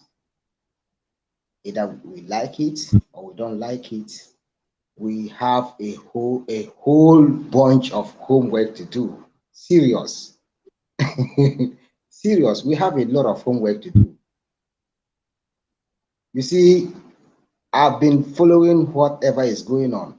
In Africa, we have something that we call playmate. We have something that we call playmate. What do we call playmate? My uncle's son can be my playmate. My auntie's daughter can be my playmate. The Mosi ethnic group of Burkina Faso, the most biggest ethnic group in Burkina Faso, they are playmates to we, the Dagombes of Ghana, Northern Ghana, the Mampusi of Northern Ghana, and the Nanumba tribes of Northern Ghana. Why is it that? Because that is where our ancestors migrated to Ghana to found this kingdom of Dagbon that we live in right now. We can talk to them in any way, we can insult them, we can even knock them, and they will still laugh. No one will pull up a gun when you do this. No one will pull up a knife. No one will kind of try to make you lose your life just because you play with them or whatever. In the African tradition, there is a lot of things that you said on this platform tonight that I see that it is the right thing that you are doing, especially when you laugh at people's accents and everything. Look, you are living a life to a stage where at some point you are living like exactly who you are, and at some point, sorry to say, you are going astray. No one is perfect, but I'm telling you the truth. When we call ourselves Africans, look, America is far away from Africa. Europe is far away from Africa. Asia is far away from Africa. So when we all call ourselves Africans and live in all these areas, the only thing that we have to use to call ourselves the real Africans is how we live. Either we like it or we don't like it, it is what it is. And I'm so happy that in this conversation that we're having tonight, I have been able to come out with something that each and everyone who was in this conversation and is still in this conversation, when the person did not learn something from what I did, then you did not observe. I learned. I appreciate you, my brother. It's hard. I don't call. I'm listening. My bad. Oh no! I wanted to say thank you, my brother. Thank you, my brother. I know it's a time delay between when we chat, but thank you, my brother from Africa. Thank you, Sam, New Jersey. I just love connecting with my people, because if we don't do this, nobody else is going to do this for us. And I see that you had goodness in your heart. I see that you had goodness in your heart. Now I appreciate that. You gotta understand when you're dealing with us. I'm an African American. I'm not just typical African American, but we have our own side effects. So I appreciate you dealing with us, and I appreciate that. And all the other things. Thank you. Thank you. Listen, there's one thing that we don't know about Africans. A name is something that can make a person live a good life or a bad life. Let me just cite an example. Just use the name Gan to name your child and look at how the child will grow up to be. Just give birth to your child and name him Gan, G-U-N, Gan. The child will never grow up to live a good life, because the thing that you have used to name your child, it will follow your child. So even the name that we call African Americans is not something that I always like to say. Even when we don't have any name to call each other, let's just call each other our brothers and sisters. Exactly, brothers and sisters. Brothers and sisters. That's what we are. You That's who understand? we are, brothers and sisters. The whole thing about what I'm saying is that, you see, the internet that we use has got a lot of uses. At the same time, it is also another source of destruction. These are all weapons that is being created to still keep us hitting our heads together and having confusions, which can, confuse our minds not to even think about who we are. Because there's someone on earth who is black. He don't look at the realities of life to live. He only look at things that is going on in the internet to guide his life. And then secondly, there is a lot of things that we do that always keep us thinking about who we are. When there was kind of disagreements and agreements and whatever in this platform, I was just quietly looking at what was going on and laughing about it. I was not laughing about it because I was happy about what was going on, but I was very sad. And when I think about it, I look at life. I look at how easy to live in life. I look at how it takes people to struggle to live freely.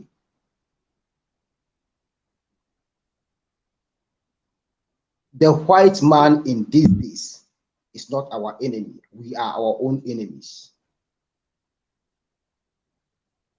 What the kind of knowledge that our ancestors didn't have with regards to technology, now we are having it.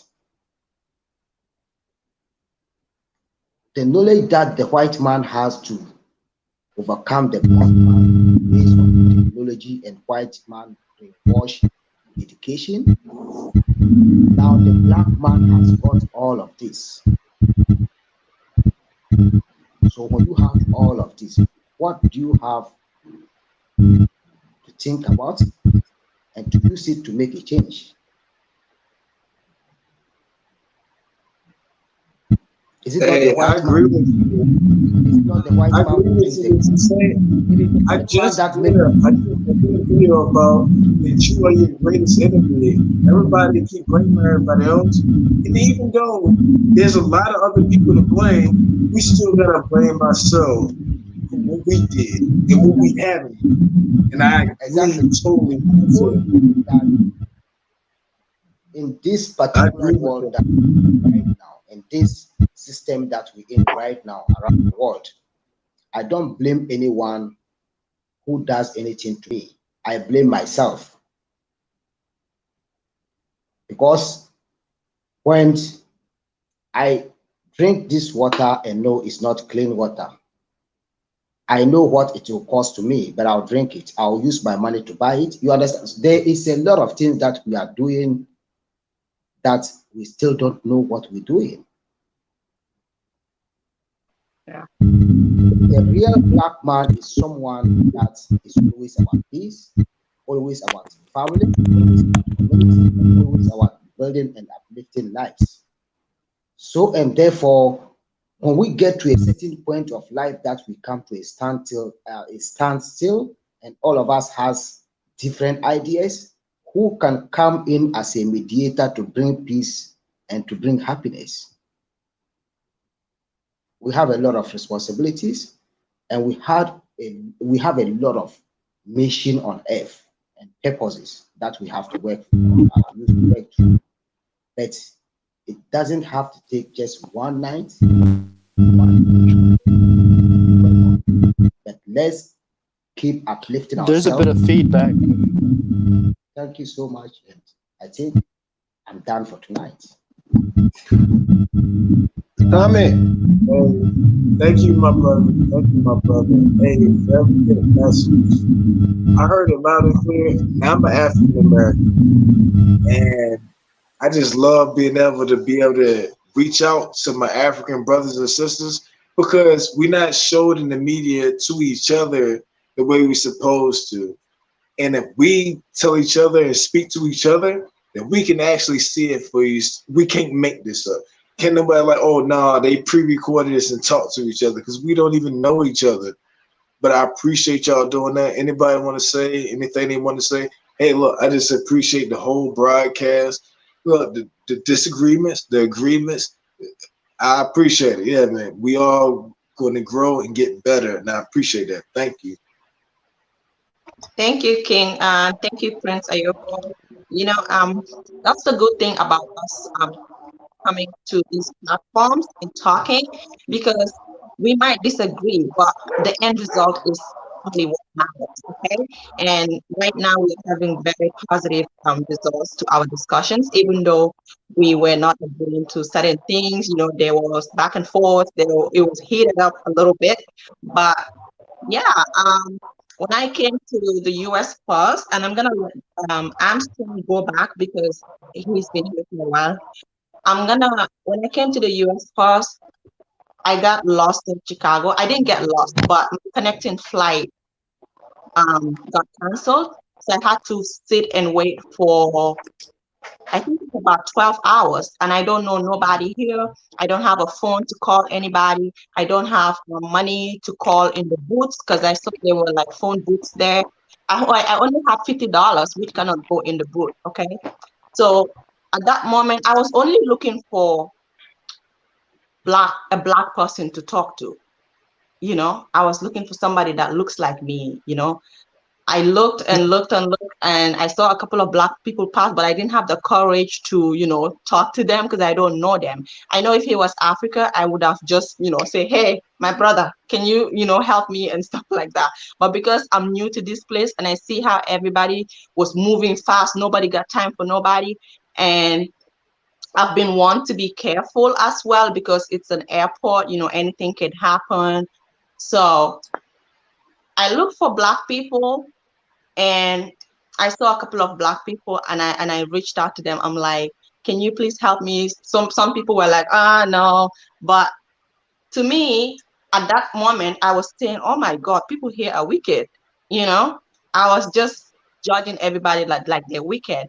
In my mind, I wasn't thinking, okay, this is a different culture. And, you know, the airport security, you have to be very careful as well, because people don't even like to help each other at the airport. So I'm like, I wasn't thinking that this person might be thinking I could be a bad person, you know, or I could be dangerous to them. I wasn't thinking like that. I was just thinking about myself and who's gonna help me. So finally, I got a guy from, I think he's from East Africa, I believe. So I saw him. He looked like African for some reason. I don't know. I'm like, this person. Okay. So I went to him. I was like, hi. He said, hi. I said, I've been here for a while. Nobody wants to borrow me a phone to call my husband. My flight is canceled and I don't know anybody. He gave me his phone. I called my husband. He didn't pick up. And he told me that I'm from Africa. I said, me too. And he told me his country, but I forgot. He's like, you know, when I came here, something like this happened to me. And it was an African that helped me. Okay. So I couldn't have just gone and leave you here. Even though I didn't get my husband, he stood around for like 30 minutes and my husband didn't call back. I told him to go. I'm going to find someone else. He went. As soon as he left, he said he was driving. My husband called. This guy turned around and came all the way to the airport again and found me there. He said, hey, you the one calling your husband? I said, yes. He gave it to me. I was so grateful that day, like so grateful. So what I'm trying to make sense of is that it's different cultures everywhere, you know. It could be these people have a reason to not want to help me. Well, that's the second my second thing that I wanted to tell Danny, because Danny asked me questions about my experience. That was the second one I wanted to explain to him, that happened to me, even though people that look like me didn't help me. But I was judging them, but now I realized that I don't know why they don't want to help me. Now I realize it was a different culture. Maybe they're also scared of me, or they're scared that I could be dangerous to their lives, you know. But it's very different. Like, you can never go to Africa and you get lost or look for help and there's nobody to help you. I mean, people are excited to help you, you know, but here it's very different. But what I learned is that I shouldn't judge everybody based on what happened to me at the airport. It was tough. It was a culture shock for me, and I thought everybody, like Black people or African American, I thought they were just wicked. They just didn't want to help me. But after all, I realized that, hey, maybe it's not that, because I see a lot of good when I came Can I here. say something? Can I say something right quick, Sammy? Look, And let me finish. When I you know how when I most people look at Africans as when I, white when men, I but it's really different countries. That's how America is. It's different states. People think and talk differently and have different accents and say stuff in the same way. So depending on which state you go to in America, it's 50 of them. It's like Africa. It's not a country. So when you go to different places like America, there's different cities and states that think differently. I know that most people is not explaining this because of the propaganda. Like over here in America, and I'm an African American, so over here in America, we showing villages and oh they call Africa this and the third. But I'm one of the people who actually did the research myself and actually have friends who actually live there, and it's paradises there. They look way better and sustainable to here. But as African Americans, they haven't been showed that. They've been showed what Hey, people have taught them. They will King not. Genocide. They will not take the time to look for King themselves, to do Genocide. the research for themselves, to see how beautiful Africa actually is. Wait, So King the Genocide. people King that you Genocide. encounter are not people like me. The people that she encountered are not like me. We would have taught her and did those things, but the media and the propaganda want to show the ignorant people. They want to promote those people into a higher platform. So that's what you will view us as. And they want to show in African America, they want to show you the ignorant African Americans. In Africa, they just want to show you villages and huts where people, when there's communities, skyscrapers, paradises where people are living beautifully and love us and we love them. But there's a separation of hate because that's what they show us. They don't want us to connect and combine and actually be together. Hey, And bro, you don't you have to right, bro. believe me to take You it out right, bro. seriously, but it's the truth. It's Hey, the truth. yeah, thank you, King. Yeah, I just wanted to put that story out there to tell you guys that there's big cultural difference though. You know, it could come in any way. So that was like my first shock in America, and I was like, these people are so wicked. So, anyways, I'm strong. I'm gonna let you talk, but can you let please African millennial to hop in and tell us her view on all this conversation. I'm sorry, Seth. It's okay. It's all right. I was listening to a lot that everybody was saying, and some people were being very redundant, like they were saying the same thing, but from different sides.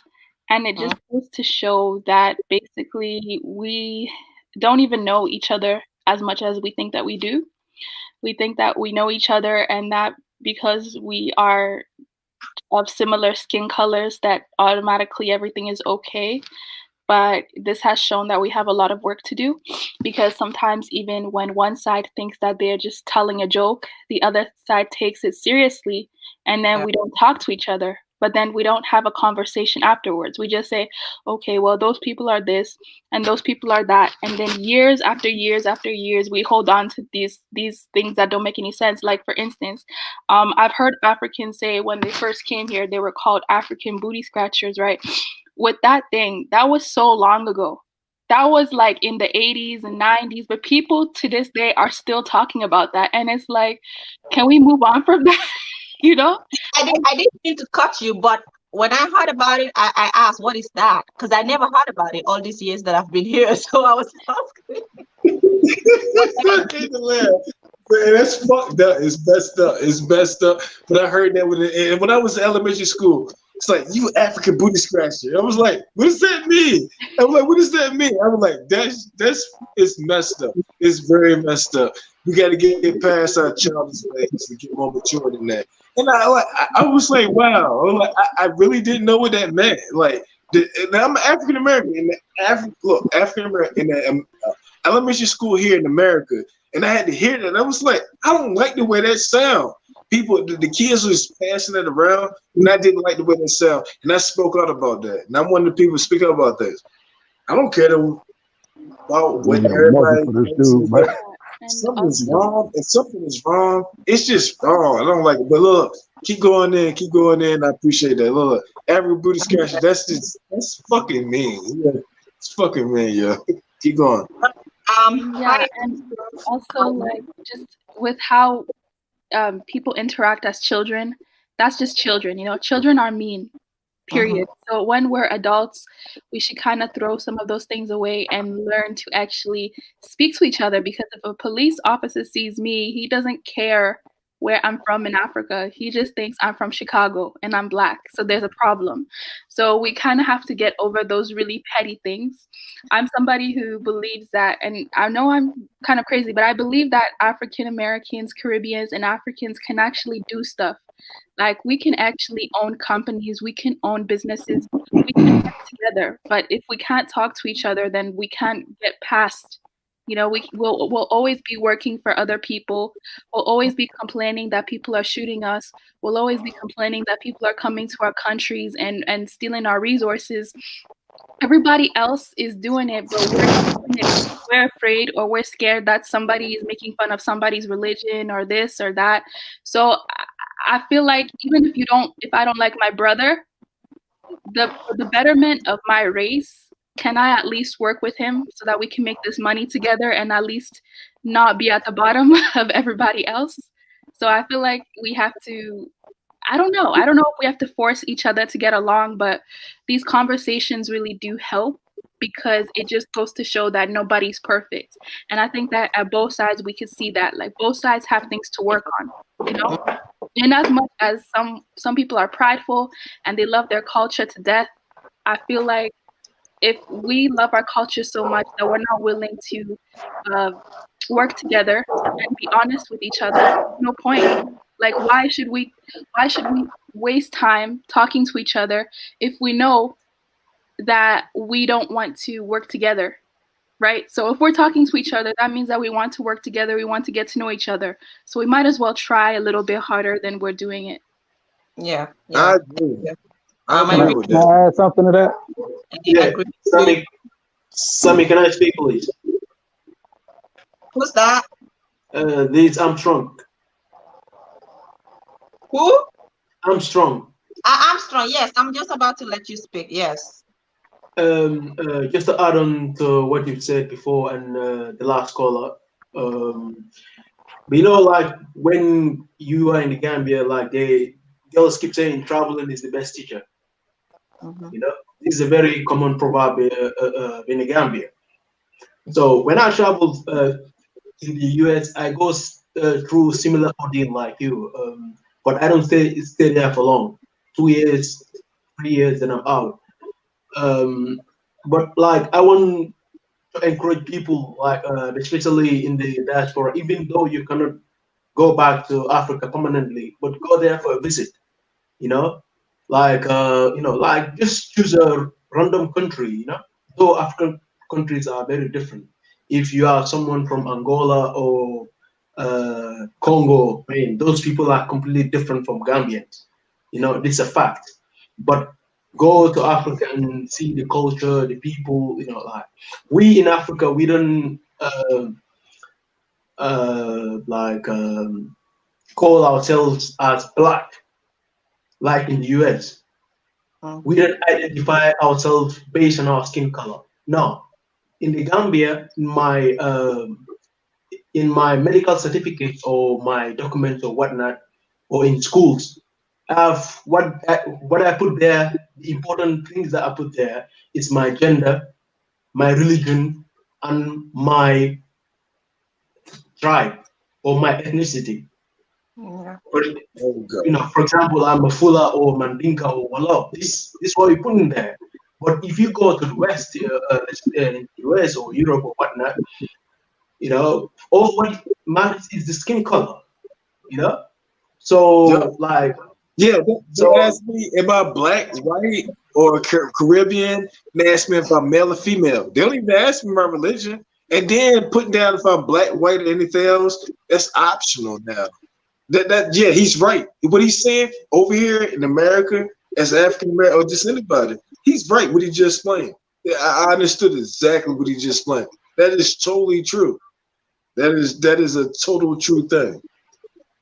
Yeah, the same Man, way in both sides, Mandinkas, Wolof, or because like the country is all black, so I don't see the necessity why they should no, we don't identify ourselves like that. Like the first time that I realized that I'm a black man is when when I traveled to US. I was very young, 17 years old. I was there for some time. Yes, I had some rough experience. Most of my friends are you know uh, Americans, black Americans, I would say, and some are from Nigeria, my schoolmates. So I don't stay there for long. I just have to go back to Gambia, and I was there for some time. Like, man, people have to just make funny jokes.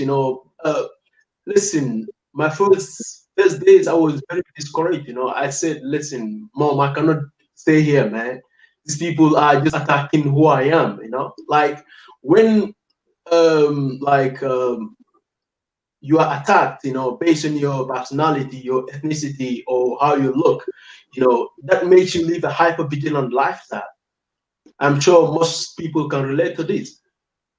So when you as a person is attacked, you feel very threatened. So I was not comfortable, as some of the hatred coming from people who are look like us, like my brothers, my partners. So I was very down. I have to leave the US, man. I have to leave the US. So I have to complete my course somewhere else.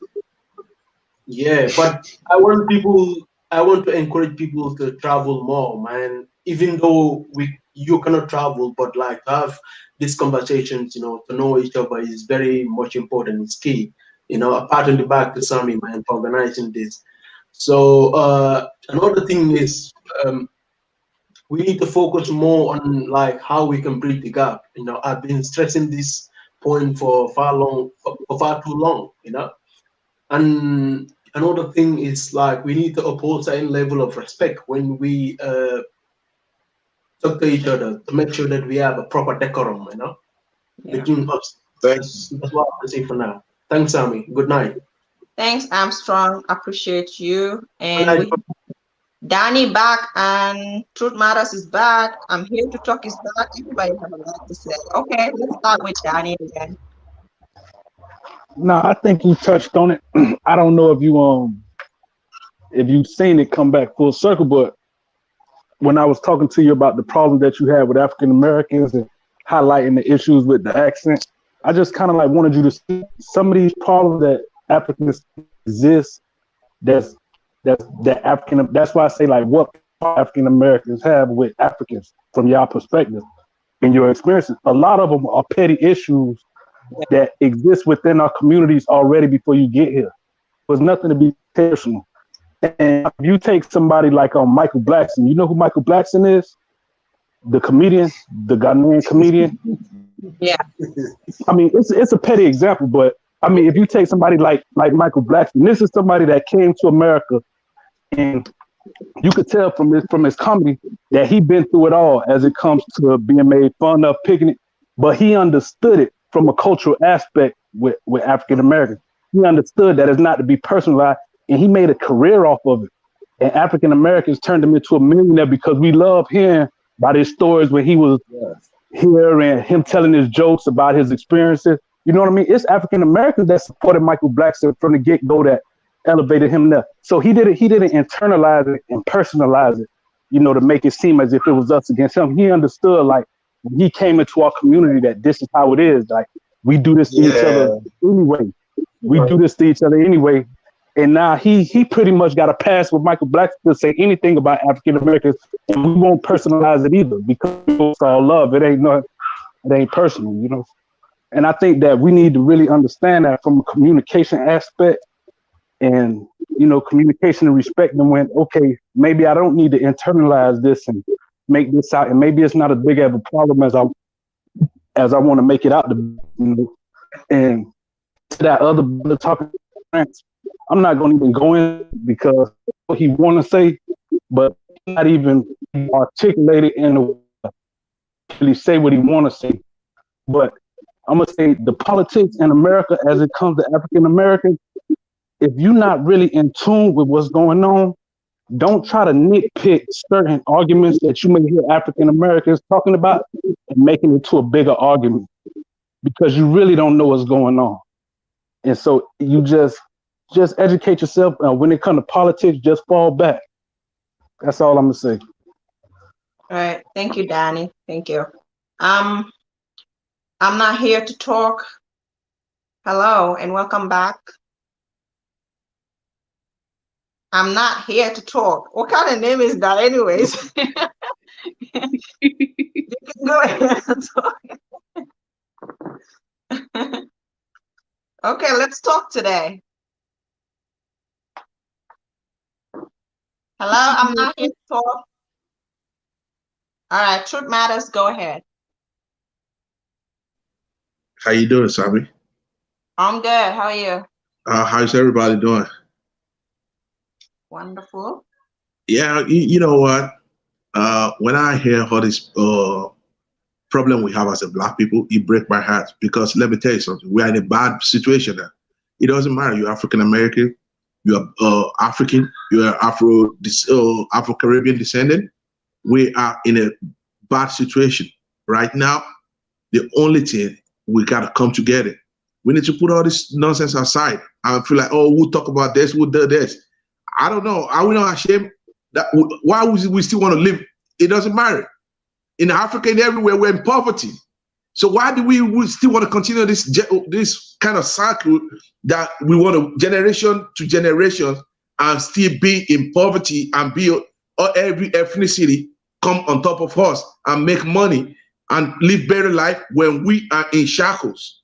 It doesn't matter when we live on the continent, the one living Caribbean, everything. But we need to wake up and stop all this bullshit. We need to come and say broom. You know, in broom they used to sweep in Africa, you can break it with a bunch of brooms. That's what they call power. That's what they call strongness. So why are we seeing this kind of demise all the time? We fight. There's no solution. Why? Why? When you look at all these people, even African American, Africans, Afro Caribbeans, how many of you own a $10 million real estate? How many? But we got to wake up. A Chinese guy will come to North America in 6 months. They're going to hold the old plaza. The Indian guy will come. They're going to hold this. But we still have like, oh, somebody talk about an accent. Somebody is African. Somebody is this. That's bullshit. If you don't have the money, you're not human being. That's it. That's what matters most. You want to control command? You want to gain respect? We have to come together. Because if we keep on making fun of ourselves all the time, we're making fun of ourselves. And we need to move out of this situation before it's too late. Because guess what? We're going to be here in the next 200 years. Other people come together. They don't care. Indian guy that drive a cab, he will still become a friend with the Indian guy that is a medical doctor. They all come together. But how come we Black people, Africans, it doesn't, Africans, they want on the continent, they want everywhere. We have issues. I think we have a mental problem. I swear to God. I work with a lot of people from Africa. They will complain about, or Caribbean, they will complain about, situation. But when I give them ideas, let's come together, let's do this. They don't trust, they were like, I don't have money. You don't have money, but you can buy a Brazilian wig of $1,000. Hey. And you complaining. You buy a Brazilian wig of $1,000. You complaining, I don't have money. Come on, keep on living government housing and take this life. Come on now. The Chinese, the Korean wear Brazilian wig, they sold it to us, but they don't wear it. This is what we don't know. We need to wake up. Those guys, I live in Canada, they own everywhere. If, as a Black person, you want to go into beauty supply business, you're not gonna last, because this Korean, they own the distributorship. You know what they do? The distribution system. You're right. When I heard the black ladies in Africa, the African Americans here in Africa, I mean African Americans here in America, they tried to buy the convenience store stuff for the hair products, which is $1 billion industry a year, and they said no, you cannot buy this from us because they wouldn't even. They would not let them open up their own hair supply thing because they was like no. Because you know why? They work like a mafia. That is where they. How many people know that they make hair, all those fake hair? They manufacture in Nigeria, but we never saw. But people don't see that. But here in Canada, every store owned by Koreans, even the warehouse. I tried to go into that business. They told me to register first before I can come inside their warehouse. I have to register, do blah blah blah, and I have to have my business license, everything. You know what they do? They sell to their own. If you want to buy, let's say you want to buy this Brazilian hair, whatever they call it, if it's $500, they will sell it to their own for $500, but they will sell it for you for $700. So tell me how you want to make money. But we don't get it. And these are the kind of people, after they make the money, they don't wear all this product they sell in their store, but they use that money to send their kids to best university. You know what happened? Those kids, they were born on American soil. They were born on Canadian soil. They are the one they're going to come back and become our lawmaker and make a law against us to put us into poverty because we don't get it. We don't get it. We don't push our kids to do better. We always want to fight. Oh, who has the best Jordan? Oh, African look like this. African, I don't give a damn about how everybody look like. We need to wake up because guess what? Guess what? If you don't have money as a man, your what do they call it? Your private part is not gonna rise up because you know what? You're gonna be a deadbeat person. As a woman, no matter how beautiful you are, if you don't have a sense, you don't have a sense. Your beauty is all garbage. Black people need to wake up. We need to stop this. I'm not choosing side. African American, whatever. I'm a Nigerian. I have a lot of my friends here. I don't even talk to them because they are what? They will do something with a white man. I have a friend I went into business with. He eliminates me and go with my white coworker. Why? Because she's white. I said, you're a fucking idiot. You understand? This person speaks the same language with me. He's from Nigeria. We speak the same language. We know each other family. But guess what? This is a multi-million-dollar business. They want to go and open it with my white coworker. But me, that bring the idea, he alienates me because he doesn't see me. Black people need to wake up because he doesn't see me as I'm not marketable because I'm not white. I'm too dark. Because he has a low self-esteem, but he doesn't know. It doesn't matter education you have. You can have a PhD, but if you still have this kind of mental issues, mental slavery, like some ethnicity are better than you, you have to put them into business. Let me tell you one thing. How many white people do you think they're going to come to you that they have a business opportunity? Nah. The only thing they will sell you is a franchise. They will sell you a franchise to become their slave. But black people, we always complain. We complain. We complain. We need to take this kind of attitude because you know what? We're going to create another 20 generations to become a fool like us. Even we're talking about Africa. Maybe before we go in 10 years, in 20 years, if you don't be careful, we have all this kind of stupid mentality. Oh, this one has an expert, this one has a technology, this one has that. Guess what? Even in Africa, we're going to become a slave. Yeah. We're going to become a slave because you know why? All these people don't joke. We are the #1 public enemy. Nobody hate. They don't give a damn. You're African American. You are Nigerian. You are Gambian. You are Jamaican. If white man want to shoot you, he will shoot at. He'll saw every one of you as a niggers. So what are we going to do? Let's find solution. Instead of us argue, let's know each other. And when we know each other, let's bring experience each other. It doesn't matter. We can do something on that continent. We can do it in North America. We can do it in Caribbean. But you know what? If you don't have a power, you don't have a sense in that. Because when you look at it, how come the Chinese come to America overnight, but they are into tech business? Because you know why? The white men give an advantage. They give an advantage to become that. So how come we black men we can make ourselves? But only what we want to do is like just come and talk. What is those who that talk all the time come against each other? What is their purpose in life? What do they want to do? If on this platform now, maybe there are more than 80 people here. If I said, okay, every one of us, every month, let's contribute $100. If 80 of us every month we contribute $100, you know how much is that? That's $800. $800 in 1 year. You have almost $80,000. $80,000 you can buy a real estate. That's how the Chinese started, the Indians started. But we all believe like, oh, one man show. No, I want to hold that business for myself. I want to do this because we don't trust each other. But when we come to like this, sometimes I'm not gonna lie to you, I'm fed up. I don't even want to talk to black people sometimes because it's like we're a coward. Big time. We fight for stupid things.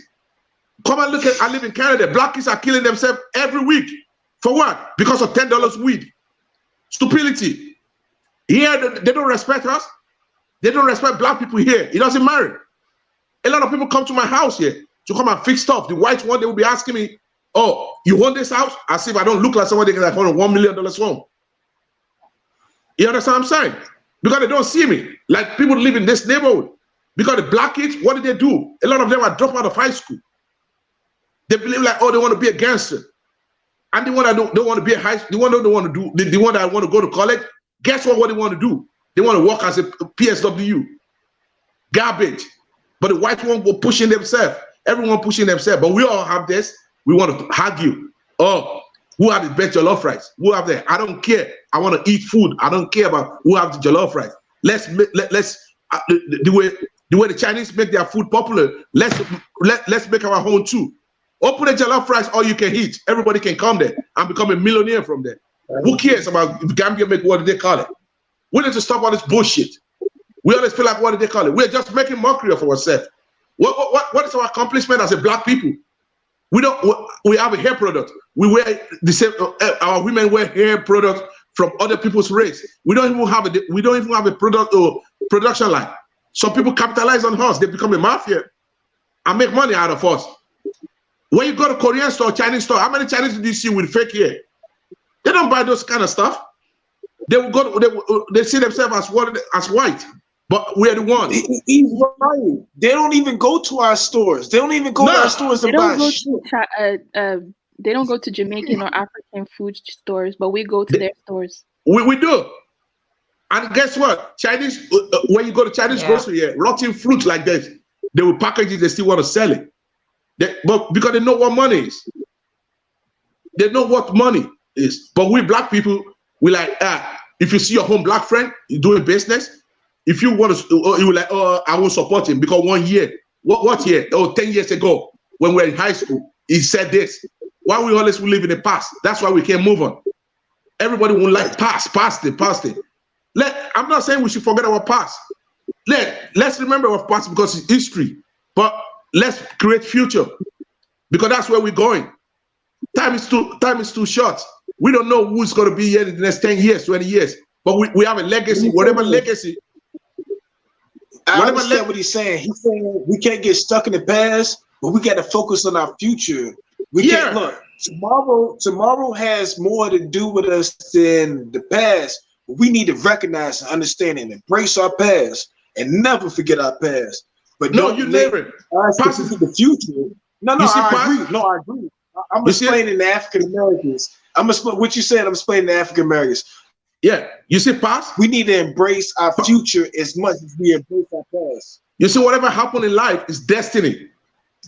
In African way, you can your destiny. If your destiny is to become a billionaire, it doesn't matter. You can live in the remote on Sahara Desert in Africa, but you're gonna come to America to come and become whatever you want, or even inside that desert, you will become a billionaire. And if your destiny said that you're gonna come from America, you're gonna go to Africa to go and get beat up. You will buy a plane ticket by yourself, and you go to Lagos, somebody will punch your face. That's destiny. But we can't forget our past because past is legacy. But what other legacy? Because right now we're talking today. Today is going to be past. Tomorrow will be present. That's why we call it a gift. Exactly. You know, we understand what I'm saying? Because now we're talking now in 2 hours. This hour is going to be past. So what are we going to be doing for future? We talk. Tomorrow. But tomorrow is never what they call it. The whole world can crash tomorrow. What's going to happen? Black people is going to go down. Every day we're going down. That's why our government are making bad policy, allowing us. Because normally, you get the government that rule you is a reflection of you. I'm from Nigeria. People, today, if you know, I have business in Nigeria. If I tell you how many money I lost, because you get one state. When I look at people, they're like, "Oh, Nigerians don't want to develop their country." Guess what, brother? Nobody want to lose money. I lost more than $300,000. I have my cousin has a tanker. We have truck that move. What do they call it? Truck that moves sand, everything. Guess what? You will never see one dime. Black people all over the world, we are messed up. We need to change. Because thank you, Truth Matters. You're welcome. Yeah, you've said everything that I guess is in a lot of people's mind, you know. We need to think about the future. It's like we've been holding on to a string that, you know, our enemies are holding. Basically, we are just holding on to it like that. So, for example, today, if there is no white business or black business, if they should just crumble, it's like we're going down with them, and we shouldn't allow that to happen. You know, we should have our own focus on our own future and a legacy for our future generation. Hi, Mr. Mukisa, how you doing? Give me 1 second. Can everybody hear me? Yes, we can. Some of them are muted, so. I had an entirely different point to mention from what the brother just mentioned before me, but I will make a slight point in relation to his. I think it's very powerful that the men on here especially have a vision. Or can everyone still hear me? Yes, we can hear you. I think it's important, it's very, very powerful that the men on here have a vision in particular, because men are meant to lead, you know? So it's powerful that we can direct our energy as men into what we want the future to look like for our communities, because that's what a lot of these distractions are meant to do. They're meant to distract us from the vision we're meant to have for our communities. So the fact that we're able to maintain focus and come together as a people is very powerful. And I also don't want to neglect to say what the women's role is as well, because it's very powerful as well to facilitate these discussions and to be emotional support and to keep us in perspective. That is a very, very powerful facet of women. And so Binta, you even facilitating this live and allowing dialogue, it's truly a testament to how a woman who wants the community to do better is supposed to behave. And for the men to come here and to engage in respectful dialogue, that is a testament to what men are supposed to do. And to be able to convey our ideas of what we want our communities to look like, it's very, very powerful. Now, my point was entirely different, and I wanted to address Danny's points on us engaging in a lot of arguments, even though the differences and the disagreements are quite petty. I want to thank him for coming on to this live and for putting it in perspective, because you made me see it an entirely different way.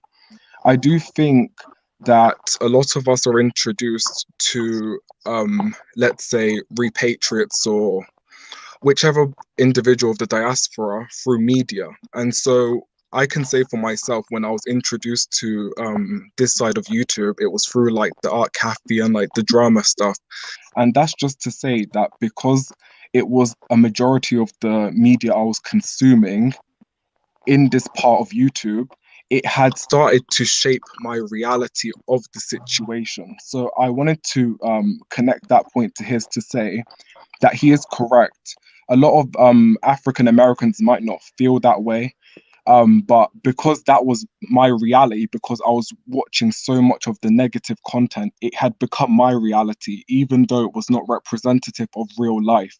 I think a solution I have for a lot of us who are discovering or are getting into these issues through this negative media is to simply click off it. And that's my solution for people who have issues with the way we're being represented by negative people who are obviously they have like other agendas and other stuff like that. It's our job to simply ignore it, because if we consume it and consume it and consume it and take it in and use our senses, direct our energy into consuming their media as a metric for how everybody else behaves, then that will become our reality. We will start to think that everybody, for example, if a Caribbean wants to do that, we would start to think that all Caribbeans are that way. If an African American does that, we would start to think all African Americans are that way.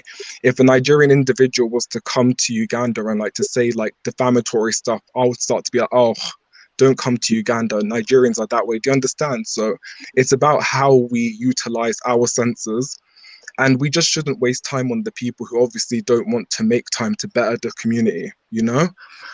So that was just my 2 cents, is that the media is very, very powerful. And if you don't know how to approach media, especially ones that are intentionally and deliberately negative for the sole purpose of dividing us, you will lend yourself to be a liability to us coming together, because your perception will become such that you will start to see a lot of other groups as adversaries, even though it's just a few key individuals that are making it their mission to cause a further divide, even though the actual differences between us and the actual disagreements we have in real life are very, very petty, you know? I had admitted on another live, not this one. Can everyone still hear me? Yeah. Yes. Okay, thank you. Because I had to, because my screen spoke frozen, but I'll continue. I had admitted on another live. It was another channel DJ. She's an African American, but I had gone on there to humbly admit that having watched a lot of the negative media, it had skewed my perception of what I thought African Americans were, even though I purported myself to be very objective and very very unbiased. So what happened was, because of all of the negative things that had taken place over YouTube over the last few weeks, there was an incident that happened. And because of all the negative stuff, I immediately thought this individual was a troublemaker and all of this stuff. But later it was discovered he had like a mental health issue of schizophrenia. And I had made it clear in the comments also that I felt extremely bad because I hadn't taken time to really rest on the information and wait for further information to come out as I normally would have. Instead, because I was so enraged by all of the negative things that had taken place, it had formed a reality in my mind where I was like the schizophrenic individual must have been the problem. He must have been this, he must have been that. And it basically lent me to be more adversarial, even though I was trying to put myself out there as if I wanted us to come together. So that's just me coming to admit that the media had impacted me, and it made me very, very mean, you know? And it was my job to be a grown adult and say, okay, you know what? All of the negative media is making me see my brothers and sisters a certain way. And if I'm calling them my brothers and sisters, I have a responsibility to behave as such to them also. So let me not watch the negative media, but focus my attention on the ones who are true and genuine to our coming together organically and not forced, you know, because I always believe it should be organic and not forced. So yeah, that's just my 2 cents on the matter. I'm sorry if I was ranting. I'm sorry if I took too long, but I just felt like I wanted to make my point. But I'll go back in the chat now. Thank you for your time. Thank you so much, thank you. Thank you, Mr. brother. I really appreciate you You're coming on board. welcome. And yeah, because I also made a video about the guy and the one in, I believe it's Kenya. I don't know, is it Tanzania, Uganda? I believe, yeah, Uganda. So, and it was after the video that people were saying that he has mental illness, you know, and you're right, all that is because of all the negativity that has been on the media, and everybody's just so blinded by it, you know. Sometimes when things happen, boom, we all just want to judge without really knowing what exactly happened. But at the end of the day, I really appreciate you coming on board, and like your honesty is top notch. So thank you so much. And in the beginning of the life, I said this, I'm like, sometimes things are not intended to hurt you, but you may feel offended. And if this happens in my lives or my videos, I am sorry. Reach out to me and tell me I offend you, but my intention are never to offend anybody on this media. I may sound harsh sometimes. That's when I'm saying my truths, and that is how I feel like at that particular time. But with your understanding and teachings, I can get better because I am not a perfect person, and none of us are. Okay. Anyways, Thank you, Sam. thank you, Danny. Do you wanted to say something? Hi, Danny. Hello. Hey, let me say something. Hey, I appreciate being a part of this chat. Like, thank you, and just being a part of it, and everybody being honest and connecting, and really expressing the truth of their differences will help us come together more. Because the more we explain that we're different, the more we understand that we're the same. And I just appreciate that. Like, just thank y'all. Like, yo, like 4 hours. Yo, we killed it. Like. Everybody's like they killed it, and I'm just glad I was a part of it. Like this is my first little live joining in with people and stuff, and I never do that, and I appreciate it. I'm always in the chat room commenting. Yo, thank you. Hey, I appreciate it. If anybody else want to go on, thank you, Sammy. Hey, 4 hours. Look, you killed it. You killed Yeah, it. I really appreciate you, King. Like, thank you also for joining this panel. Your inputs You're were great welcome. as well as everybody else. Truth Matters, Danny, African Millennial, Mr. Mukisa, Beautifully, Heavenly Black. Everybody was amazing. And Yeah. James, I think James left, but hey, we are all one. And even though we went back and forth, but at least we came to an understanding at some point. James also made some really good points at the end of the day. So thank you all. And I'm just gonna let do you two make your final remarks for today so that we can close out because it's 4 hours. Y'all have been here for the longest time. Truth Matters, do you want to go ahead and say your final words for tonight? Yeah, my final message to every black people all over the world, every black people, we gotta come together and realize that you know what? In united we stand and divided we fall. We gotta look at the broom we use in Africa to sweep. You can't break it because it's a bunch. When something come in a bunch, it's hard to break. But when something come in a single one, it's easy to break. So we need to come together and see our potentials as human beings and lift every one of us out. And let's see goodness in each one of us. Let's have this confidence that we all can do better. As a black person, we have power. We are the mother of this world. We are the one that own this world because without us, there won't be nobody on this earth. But we have to speak life into our existence. We have to see each other as good people, as people that can accomplish something. Because when you look at us as a black person, if Africa is the center, when you look at the map of the world, Africa is the center. If the center go down, the whole world go down. That's it. Thank you. And King, you have final words tonight? I appreciate that. Be able to get the final words, and I appreciate everybody's patience, everybody due diligence, everybody studying and researching, everybody caring and loving about each other and connecting from different parts of everywhere in the world and different parts of Africa. Like, I just appreciate being a part of that whole thing. Thank you. I learned a lot, and I'm pretty sure everybody else learned a lot too. Sometimes the way to succeed is to fail. So we're gonna fail a couple of times sometimes, but we're gonna succeed by learning what we fail at and embracing that and getting past those things. And I just appreciate being hey, shouts out to you. Like, hey, we need more sisters like you in America. Oh my God, I'm honored. Anyways, yeah, guys, I think this will be it for today's live. I believe everybody in the panel would have loved to say goodbye and say their final words, but you know, but I really appreciate you all. Like Truth Matters said, we are unbreakable, and we have to know that. You know, we have to be the ones to show them that we're unbreakable. Please comment down below, unbreakable, please. And I really, really, really appreciate you guys, Africans and African Americans. We're gonna have our disputes, but guess what? We're going to come to an agreement and we're going to solve our issues by ourselves with no third party.